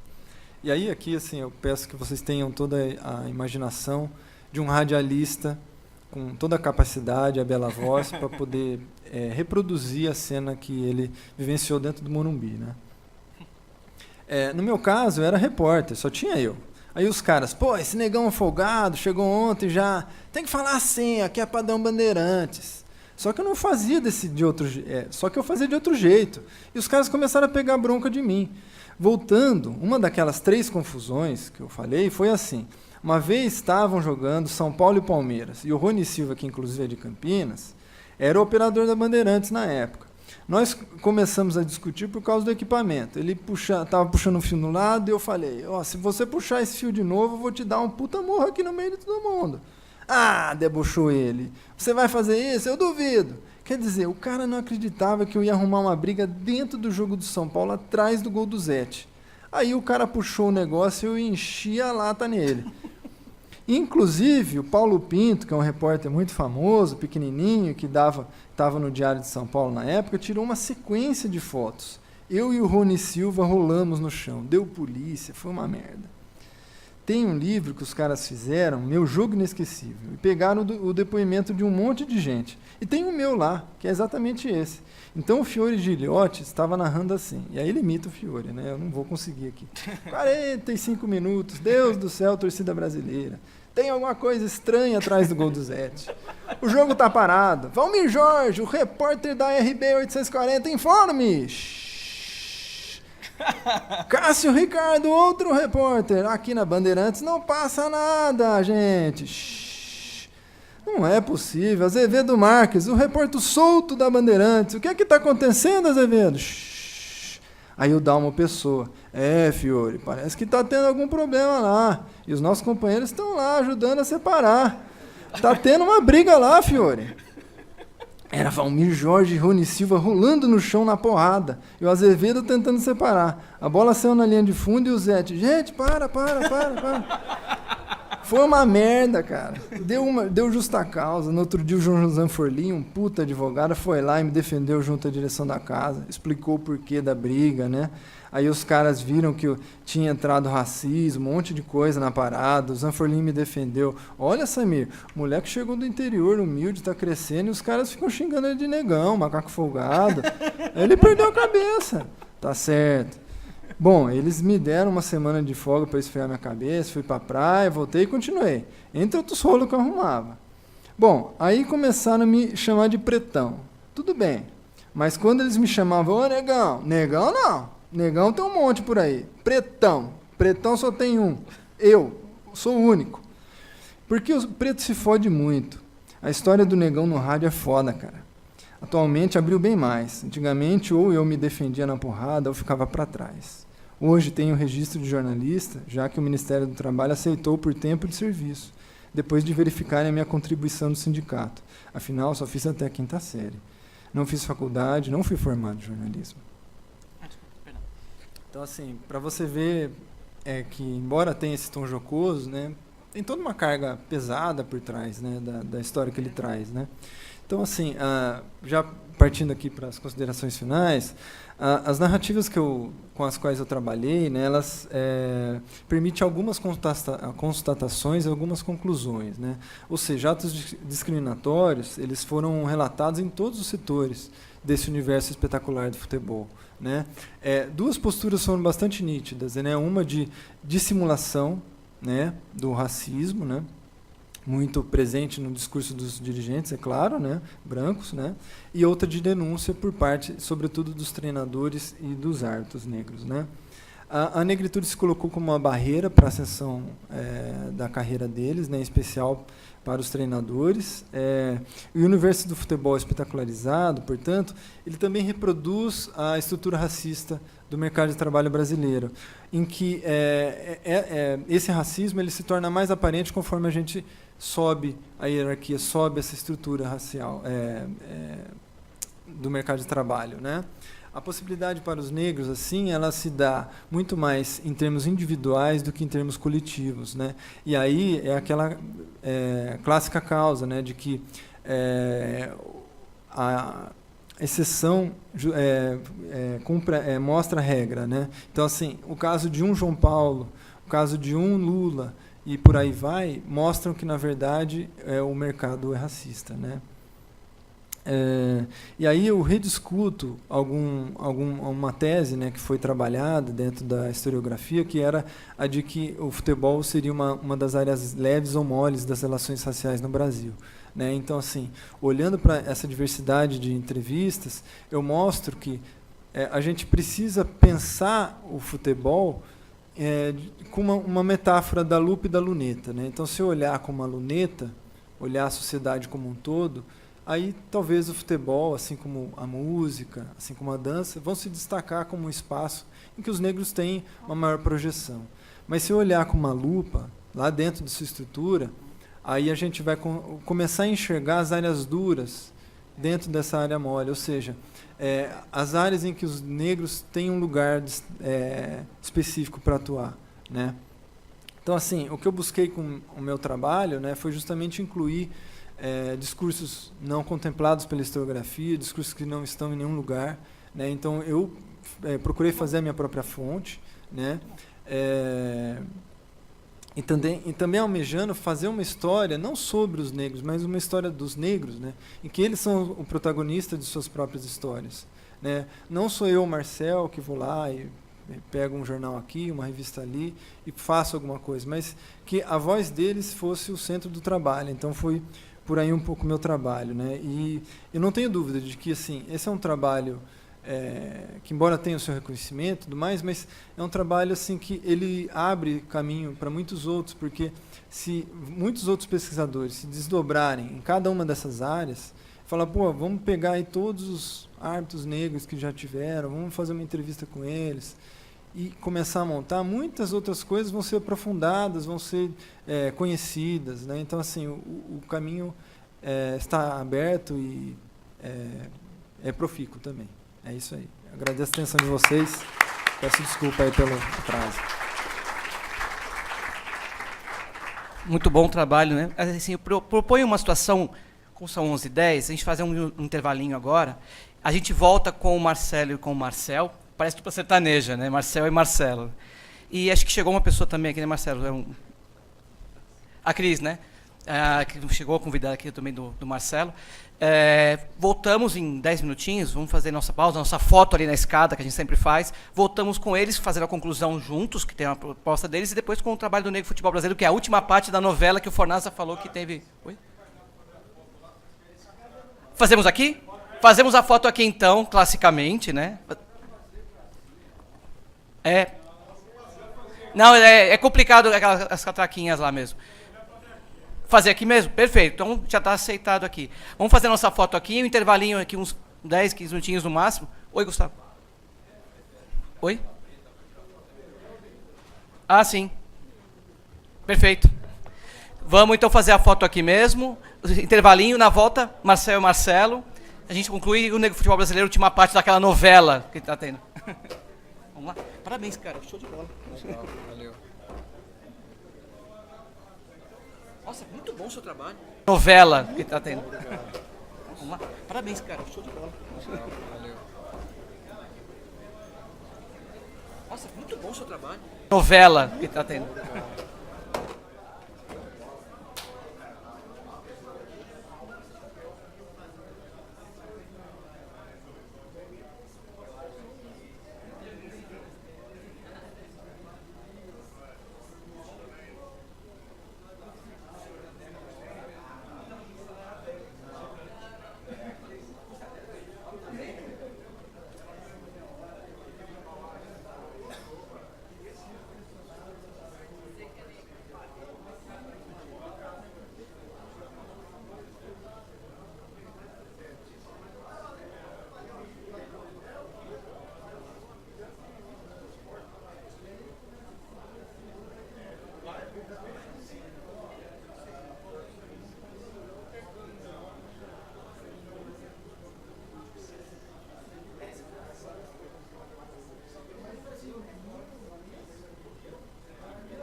Vamos lá, então.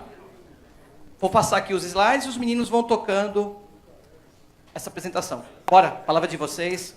Parabéns, aliás, por sinal, as primeiras partes. Foram ótimas. Como eu comecei ali, eu falei dos números, e principalmente dos números após 2014. Né? E aí, conversando com o Marcel, para fazer essa apresentação, também tem uma curiosidade minha em cima do trabalho dele, que é tentar entender por que antes de 2014 esses casos de racismo não eram tão noticiados assim pela imprensa esportiva e tão debatidos. Então, a nossa ideia agora, nessa apresentação, é tentar entender por que desse silenciamento anterior a 2014, se todo atleta, inclusive os que o Marcel entrevistou, disseram que o racismo já existia anterior a 2014 e que ele sofreu os casos de racismo nos campos. Então, a nossa ideia aqui é tentar entender um pouco desse silenciamento que ocorreu antes de 2014, e o Marcel também vai explicar um pouco o porquê dessa data de 2014, e falar um pouco desse, se antes era silenciamento, por que hoje falta ação, por que hoje os órgãos continuam ignorando a presença do racismo no futebol. Bom, então, nesse sentido, a gente, para bolar um pouquinho a apresentação, a gente pensou como que a gente vai explicar e como tentar entender um pouco desse subtítulo que a gente tinha escolhido aí para a apresentação, né? A gente pensou em partidas dos aspectos culturais no Brasil no futebol, indo para os aspectos legais, para a questão do jornalismo esportivo, para alguns casos de racismo aí no início do século XXI, né? E para a Copa do Mundo de 2014 e para a resistência dos atletas, que é uma coisa que a gente trabalha, né, em conjunto aqui. Então, assim, para entender um pouquinho dos aspectos culturais, eu vou tentar ser bem breve, gente, se não tiver legal, dá um toque aí, para a gente correr mais.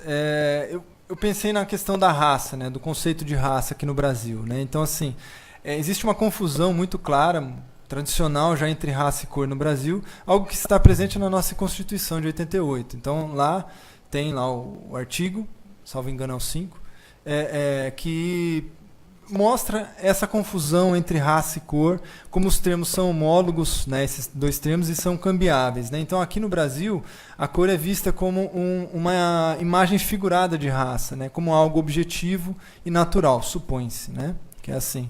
O IBGE, como todo mundo sabe, notório, tem 5 categorias, né? Amarelo, branco, indígena, preto e pardo, né?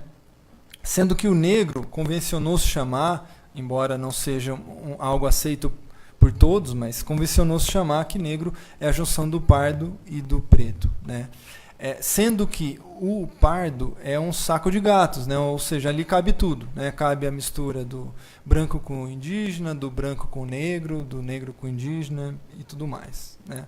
Mas enfim, então raça no Brasil é uma noção confusa, ambígua e negociada, é uma questão de marca, sobretudo, né? De atributos raciais e fisionômicos. A pele e o cabelo, em especial aqui no Brasil, são algo que são ícones identitários, né? Através delas, as pessoas ou se aproximam, ou se distanciam, ou se afirmam, ou repelem essa identidade, né?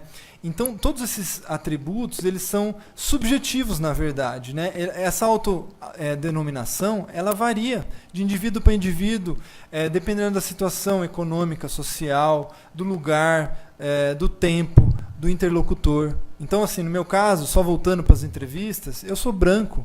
Então, a partir do momento que eu vou entrevistar um negro, por mais que a pessoa seja, assim, como no popular, moreno, ela vai se sentir negra porque ela está olhando um branco.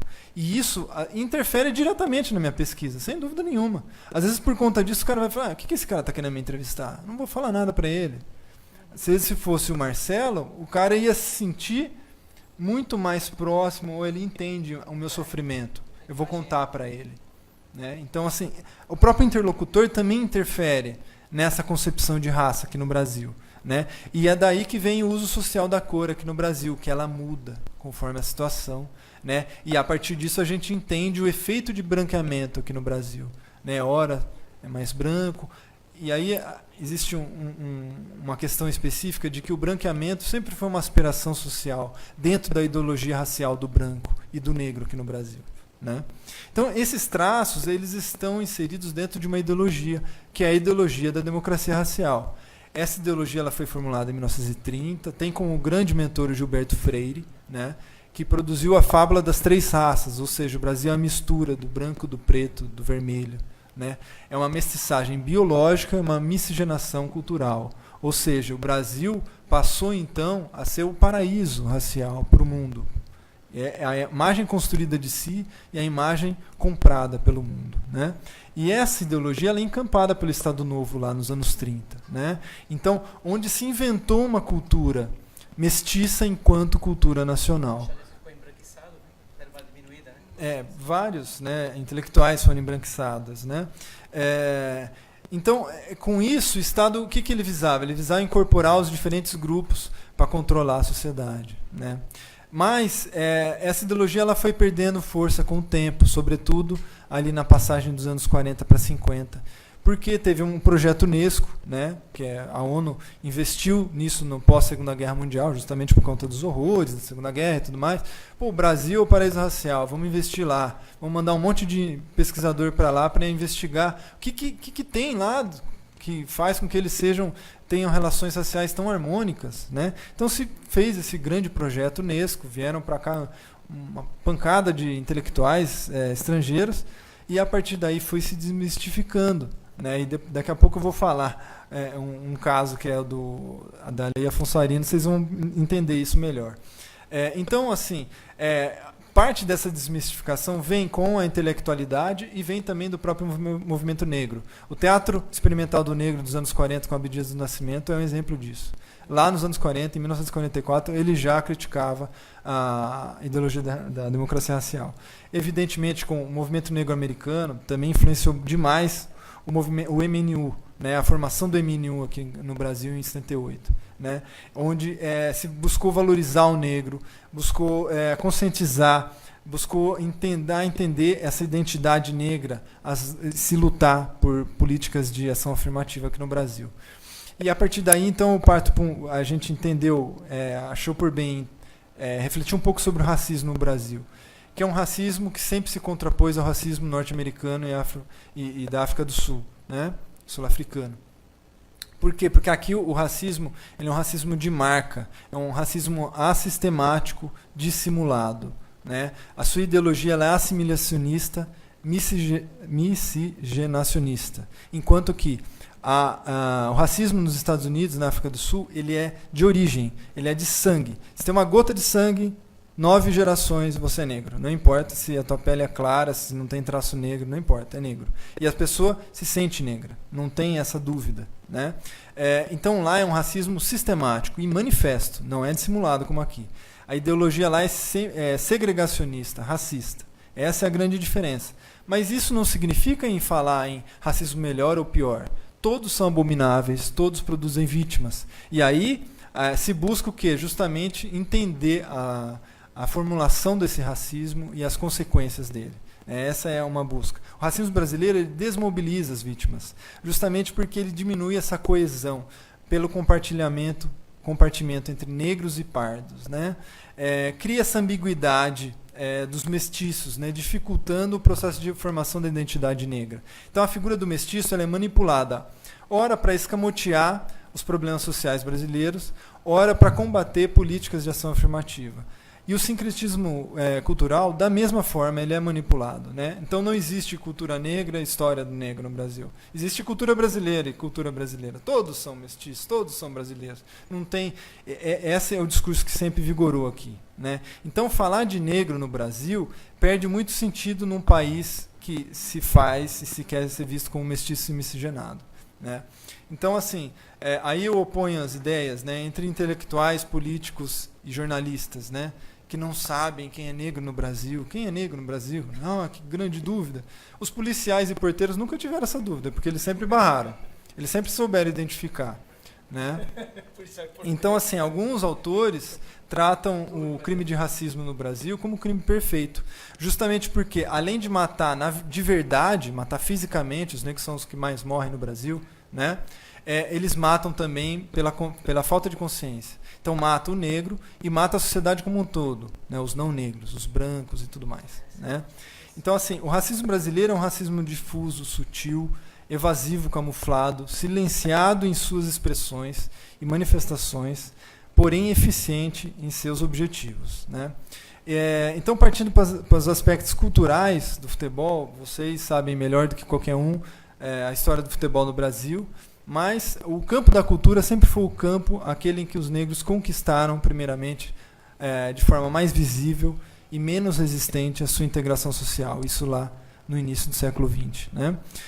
Então, o futebol em si, de uma prática de distinção social, passou a ser popularizado aí em poucas décadas, né? Em 2 décadas já era isso. Mas esse não foi um processo linear, um processo gradual, um processo rápido. Teve avanços, recuos, né? Então, assim, quando a gente lê, por exemplo, o livro do Mário Filho, a gente não pode comprar aquela ideia do jeito que ele vende, né? Porque não é daquele jeito, né? Então, assim, o Museu do Futebol, que é muito em cima do livro do Mário Filho, por exemplo, também, passa um pouco essa ideia, né, de uma construção gradual, assim, né? Da entrada dos negros, da integração. Veja, teve avanços, retrocessos, não é assim, né? Mas, sem dúvida, a entrada dos negros ela alterou por completo a forma como o brasileiro passou a jogar esse futebol, né? Isso foi muito nítido em 1938, quando o próprio Gilberto Freire, esse da democracia racial, acabou estabelecendo uma diferença entre estilos de jogo. Então, aqui é o estilo de jogo britânico, aqui é o estilo de jogo brasileiro, né? E em 1958, com o Brasil primeiro campeão multirracial no futebol, se vendeu ainda mais essa ideia, né, do Brasil, o país da democracia racial. E a imagem cristalizada é a imagem e o vídeo que todo mundo aqui já viu. É o do Pelé sendo confortado pelo goleiro Gilmar, né? Inclusive tem a marchinha, né? A taça do mundo é nossa, o brasileiro não há quem possa. Ganhou a taça do mundo sambando com a bola no pé. Pronto, tá ali, ó, num verso só. Tá colocado ali a miscigenação, a mestiçagem, tá tudo lindo ali. Mas e na realidade, como é que é isso, né? Então, essa é outra questão. Então, a quantidade, a qualidade de atletas negros, elas obscureceram por muito tempo, por décadas, a visão da maioria para a persistência do racismo no futebol. Porque sempre se olhou o jogador só, nunca se olhou as outras áreas, né? E aí soma-se a isso uma questão de que o futebol ele é marcado pela rivalidade. E no Brasil, o racismo ele sempre aparece no momento de conflito. E o futebol, poxa, é um momento ápice de um conflito, né? Nesse espaço lúdico, né? E aí eu volto a falar daquela cultura futebolística como que eu enxergo ela, o futebol como um espaço-tempo, né, em que isso é permitido, né? E tem aspectos legais também que a gente pensou em abordar, ou seja, entre a Lei Áurea e a Lei Afonso Arinos, de 88 a 51, passou-se um tempão e não teve nenhuma lei para combater racismo, discriminação e nada disso. E a Lei Afonso Arinos, ela é de 51, veja, quando o projeto Unesco estava assim, olha, Brasil, né, país da democracia racial. E por que aconteceu isso? Porque teve uma dançarina mundialmente famosa, a Catherine Dunham, que ela veio para o Brasil, norte-americana, negra, e ela foi impedida de se hospedar num hotel aqui em São Paulo. E daí ela botou a boca no trombone. E aí, como assim, o país da democracia racial, do paraíso racial, com um caso de discriminação, então vamos fazer uma lei para restabelecer as ordens das coisas, né? Do status brasileiros enquanto país da democracia racial. Então fizeram a Lei Afonso Arinos, uma lei para inglês ver, né? Porque assim, ela previa igualdade de tratamento e direitos iguais, mas na verdade a discriminação racial era tratada como uma contravenção penal apenas, né? E em que para se provar, nossa, Deus nos acuda e as punições sempre foram brandas. E daí eu trago um trechinho da entrevista que eu fiz com o Júnior, em que ele mesmo aborda essa questão, sem eu nem pedir para ele falar. Ele fala assim, isso aqui no Rio de Janeiro praticamente não tem, acho que, isso aqui é o racismo, né? Acho que se aplicar aqui a Lei Afonso Arinos foi pouco. Às vezes a gente brinca lá no nosso barraqueiro da praia, o Negão Forte, os caras, para sacanear, né? Falam, ô, seu crioulo, olha a Lei Afonso Arinos, hein? Vou na delegacia. Se leva muito para esse lado, porque a miscigenação no Rio de Janeiro ela é muito grande. A convivência entre negros, brancos e mulatos é muito grande, grande mesmo. Naturalmente, eu acho que em outras cidades, como eu te falei, lá no Sul, a coisa não é bem assim. Mas veja como ele compra esse discurso, né? Compra, como que e acaba zoando com a própria lei, né?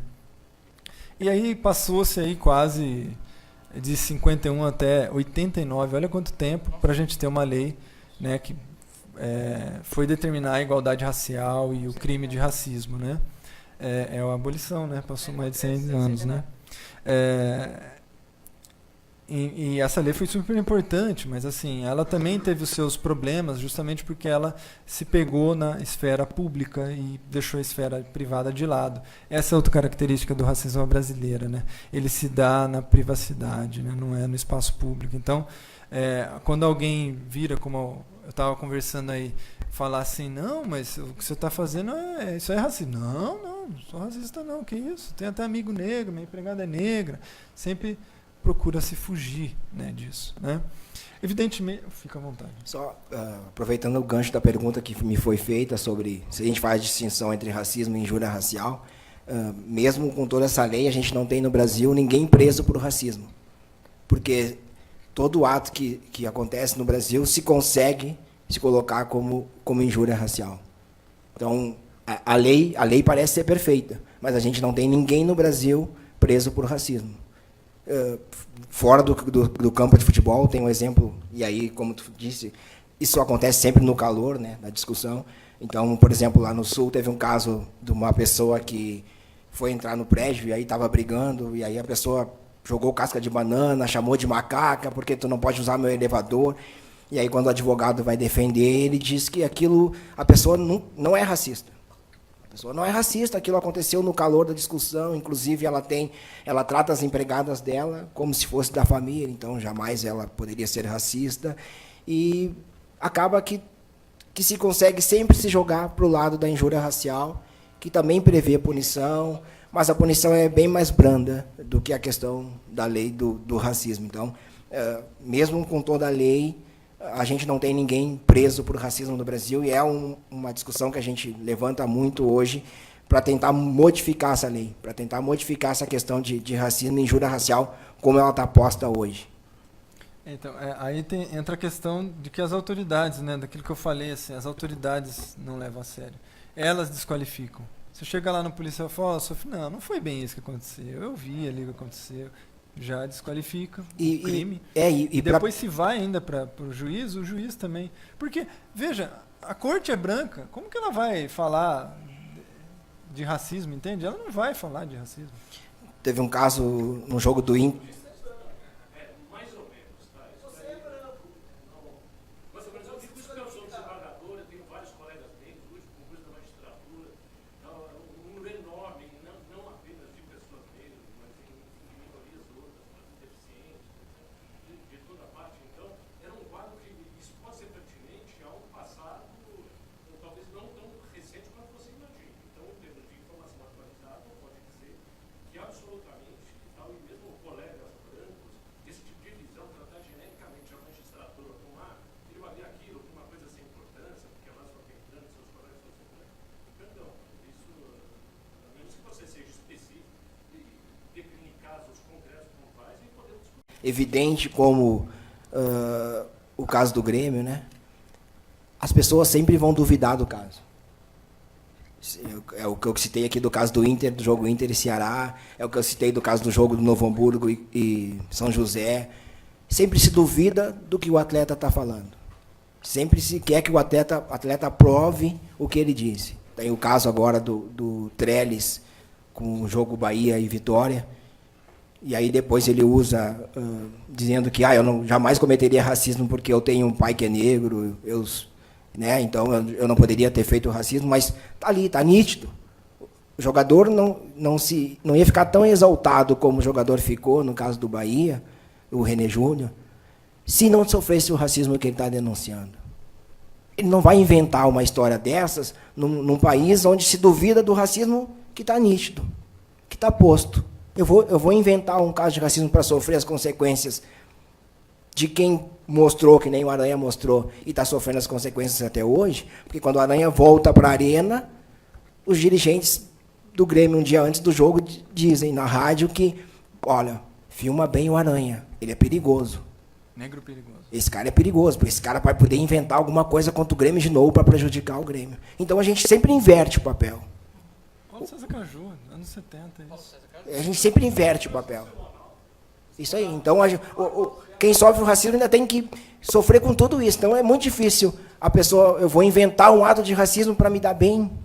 O Márcio ouviu isso, Márcio Chagas. Tu inventou racismo para se dar bem, agora está na RBS.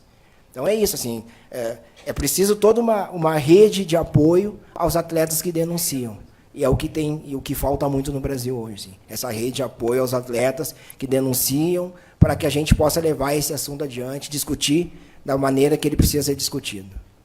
Só para encerrar, fala uma coisinha rápida, Rafael, conclui, eu vou concluir uma coisinha rapidinho. Eu acho que aumentaria mais os números se todos os jogadores que sofressem denunciassem, por exemplo. Estava conversando com o Darcio lá fora, no jogo Corinthians e Juventude em Caxias do Sul, pela Série B 2008, quando o Corinthians marcou o gol e tirou toda a chance do Juventude de algum tipo de classificação para a Série A, toda vez que o Dentinho e o Christian pegavam na bola, a torcida do Juventude fazia barulho de macaco. E aí chegou assim, um repórter perguntou para o Dentinho no final, né? Falou assim, não, eu respondo com gol. Deixa ver, mas você manda eles calar a boca com gol. Que é, no caso, você falou a finesse. Aí também não citaram do caso do Daniel Alves, com a banana, que jogaram a banana, ele comeu. E aí tem os infelizes que fazem uma propaganda errada, como o Luciano Huck, né? Que inventa a propaganda lá, somos todos macacos. Ainda pega a camisa. Tem um pessoal ainda que distorce totalmente, assim, tanto que foi extremamente criticado. E eu vi que vocês abordaram mais a questão do Brasil. Na Europa teve um caso de, assim, que ainda é controverso, a questão do Soares com o Evra. Que é muito controverso ainda, porque assim, tanto o Gerrard quanto o Ferdinand presenciaram. Que até o Alex Ferguson foi acusado de ter armado aquilo, para prejudicar o Liverpool com o Soares. De que teve um lance que o Soares nem falta fez no Evra, e o Evra caiu, e o Soares simplesmente lançou assim, levanta aí, vai, neguinho, nem encostei você. Aí o Evra já falou, o que você falou, o que você me chamou? Falou assim, levanta, meu, nem encostei. E nisso o Ferdinand e o Gerrard viu. E o Gerrard mesmo, tá, ele levantou umas entrevistas acusando o Ferguson disso de ser uma armação. E passou-se um tempo depois, quando jogaram de novo, o Soares se recusou a cumprimentar o Evra, que piorou a situação. E aí começaram a criticar o Soares falou assim, você vai cumprimentar alguém que mentiu e queimou seu filme para o mundo? Já chamando você de racista, sendo que você não é? Eu só falei, levanta, eu nem fiz nada em você, vai Neguinho, levanta aí. Então, nesse tipo de colocação, existe alguma coisa parecida no Brasil? Existe o caso do Antônio Carlos. Acho que... O caso do Antônio Carlos é bem parecido, porque o Antônio Carlos, ele mesmo sendo acusado, ele fala que em momento algum ele fez assim para o Giovani, se referindo à cor da pele. Né? Ele disse que estava limpando o braço. tem mais... Não, mas tudo bem, mas tu consegue entender que ele vai negando sempre? E aí depois ele teve um outro caso de racismo, e ele teve um caso de xenofobia, então não é um caso só, são 2 casos de racismo e um de xenofobia, e como eu disse, quando ele é apresentado no Inter, quando ele fala, ele diz, peço desculpa a quem se sentiu ofendido. Ele não acha que ele Eu não fiz nada. Isso. Entendi. Seu Domingos, por favor. Não, a gente vai passar só para o Rodrigo e para o Alexandre. Claro.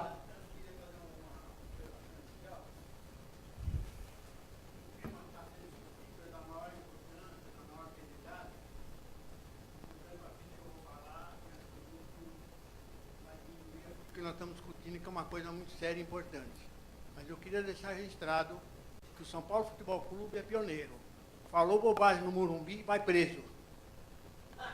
Foi o único lugar que houve uma prisão por racismo que eu tenha conhecimento em estádio de futebol. Ou vocês conhecem algum outro caso? Então, só queria deixar registrado, afirmando, que o São Paulo Futebol Clube é pioneiro. Falou isso lá no Morumbi, vai em cana. E colocar assim, e terminar, primeiro dizer assim, muito obrigado para os dois. Eu sei que tem as discussões, mas assim, acho que o mais importante dessa questão, e a gente traz também isso, eu acho que eu vou pontuar um pouco o que o Dr. Moacir falou ali também, que acho que é importante, é essa coisa da generalização. Se a gente, às vezes, nós podemos generalizar, tanto para nós mesmos, quanto para um grupo pequeno como esse, que é um grupo pequeno, como maiores. Mas isso tudo, e também corroborando com uma ligação com o que o Marcel falou, eu não sou o mesmo Marcel com 34 anos, eu sou o Marcel diferente com 35. Então, todos nós estamos em constante evolução. Que bom que nós evoluímos muito mais rapidamente do que essa questão do racismo que está trabalhando. Porque somos nós que vamos fazer a mudança de situação.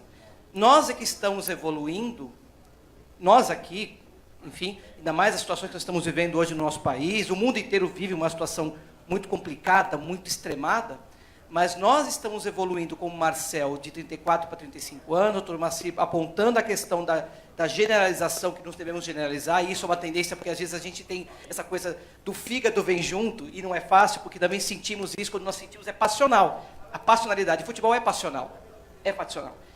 Mas que bom que a gente pode trazer isso aqui, muito por mérito, sobretudo por mérito de vocês dois, trazer essa discussão aqui, um trabalho excepcional, maravilhoso mesmo. Que bom que a gente pode trazer isso aqui hoje no Museu do Futebol, que pudemos fazer isso aqui em São Paulo e no momento que o país atravessa. Eu, como cidadão brasileiro que paga imposto, que sustenta isso aqui, estou muito honrado pela presença de vocês aqui também. E também dos meus colegas, que mesmo na discordância, aliás, a discordância é o que faz a sociedade crescer, senão não cresceria, ainda mais de pessoas letradas como o Dr. Maciro é. Então, assim, tudo isso faz parte hoje para mim. Eu digo aquela brincadeira, hoje eu morro feliz. Obrigado.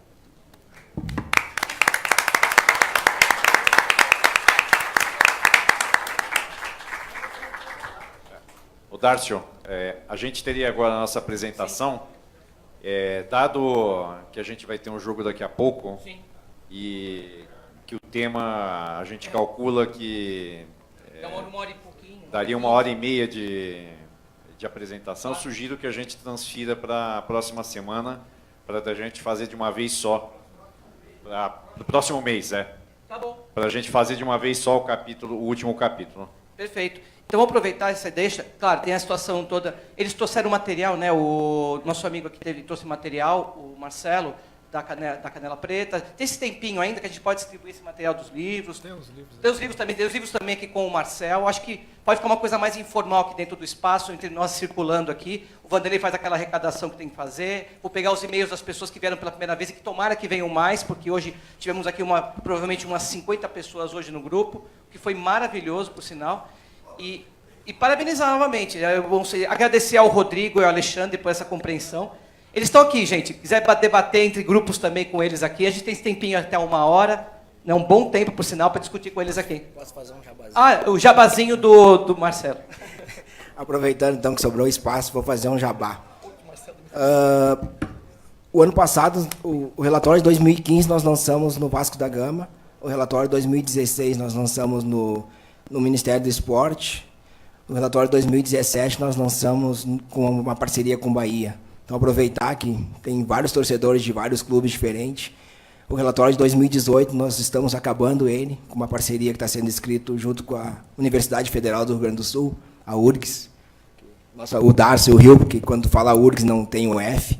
Eu achei barato isso. E aproveito, se alguém quiser convencer o seu clube a fazer o lançamento do relatório 2018 e apoiar o Observatório nessa iniciativa, nós estamos à disposição e precisamos desse parceiro para lançar esse trabalho.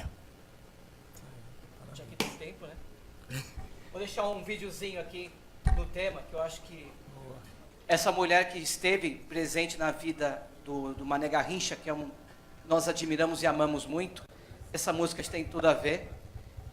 E esse videoclipe oficial é bem interessante. Vamos deixar com o fundo, mas estamos todo mundo liberado para a gente poder bater um papo com o pessoal. Tem livros que estão com eles, assinar a lista, pegar os e-mails, deixar isso aqui no finalzinho, tá bom?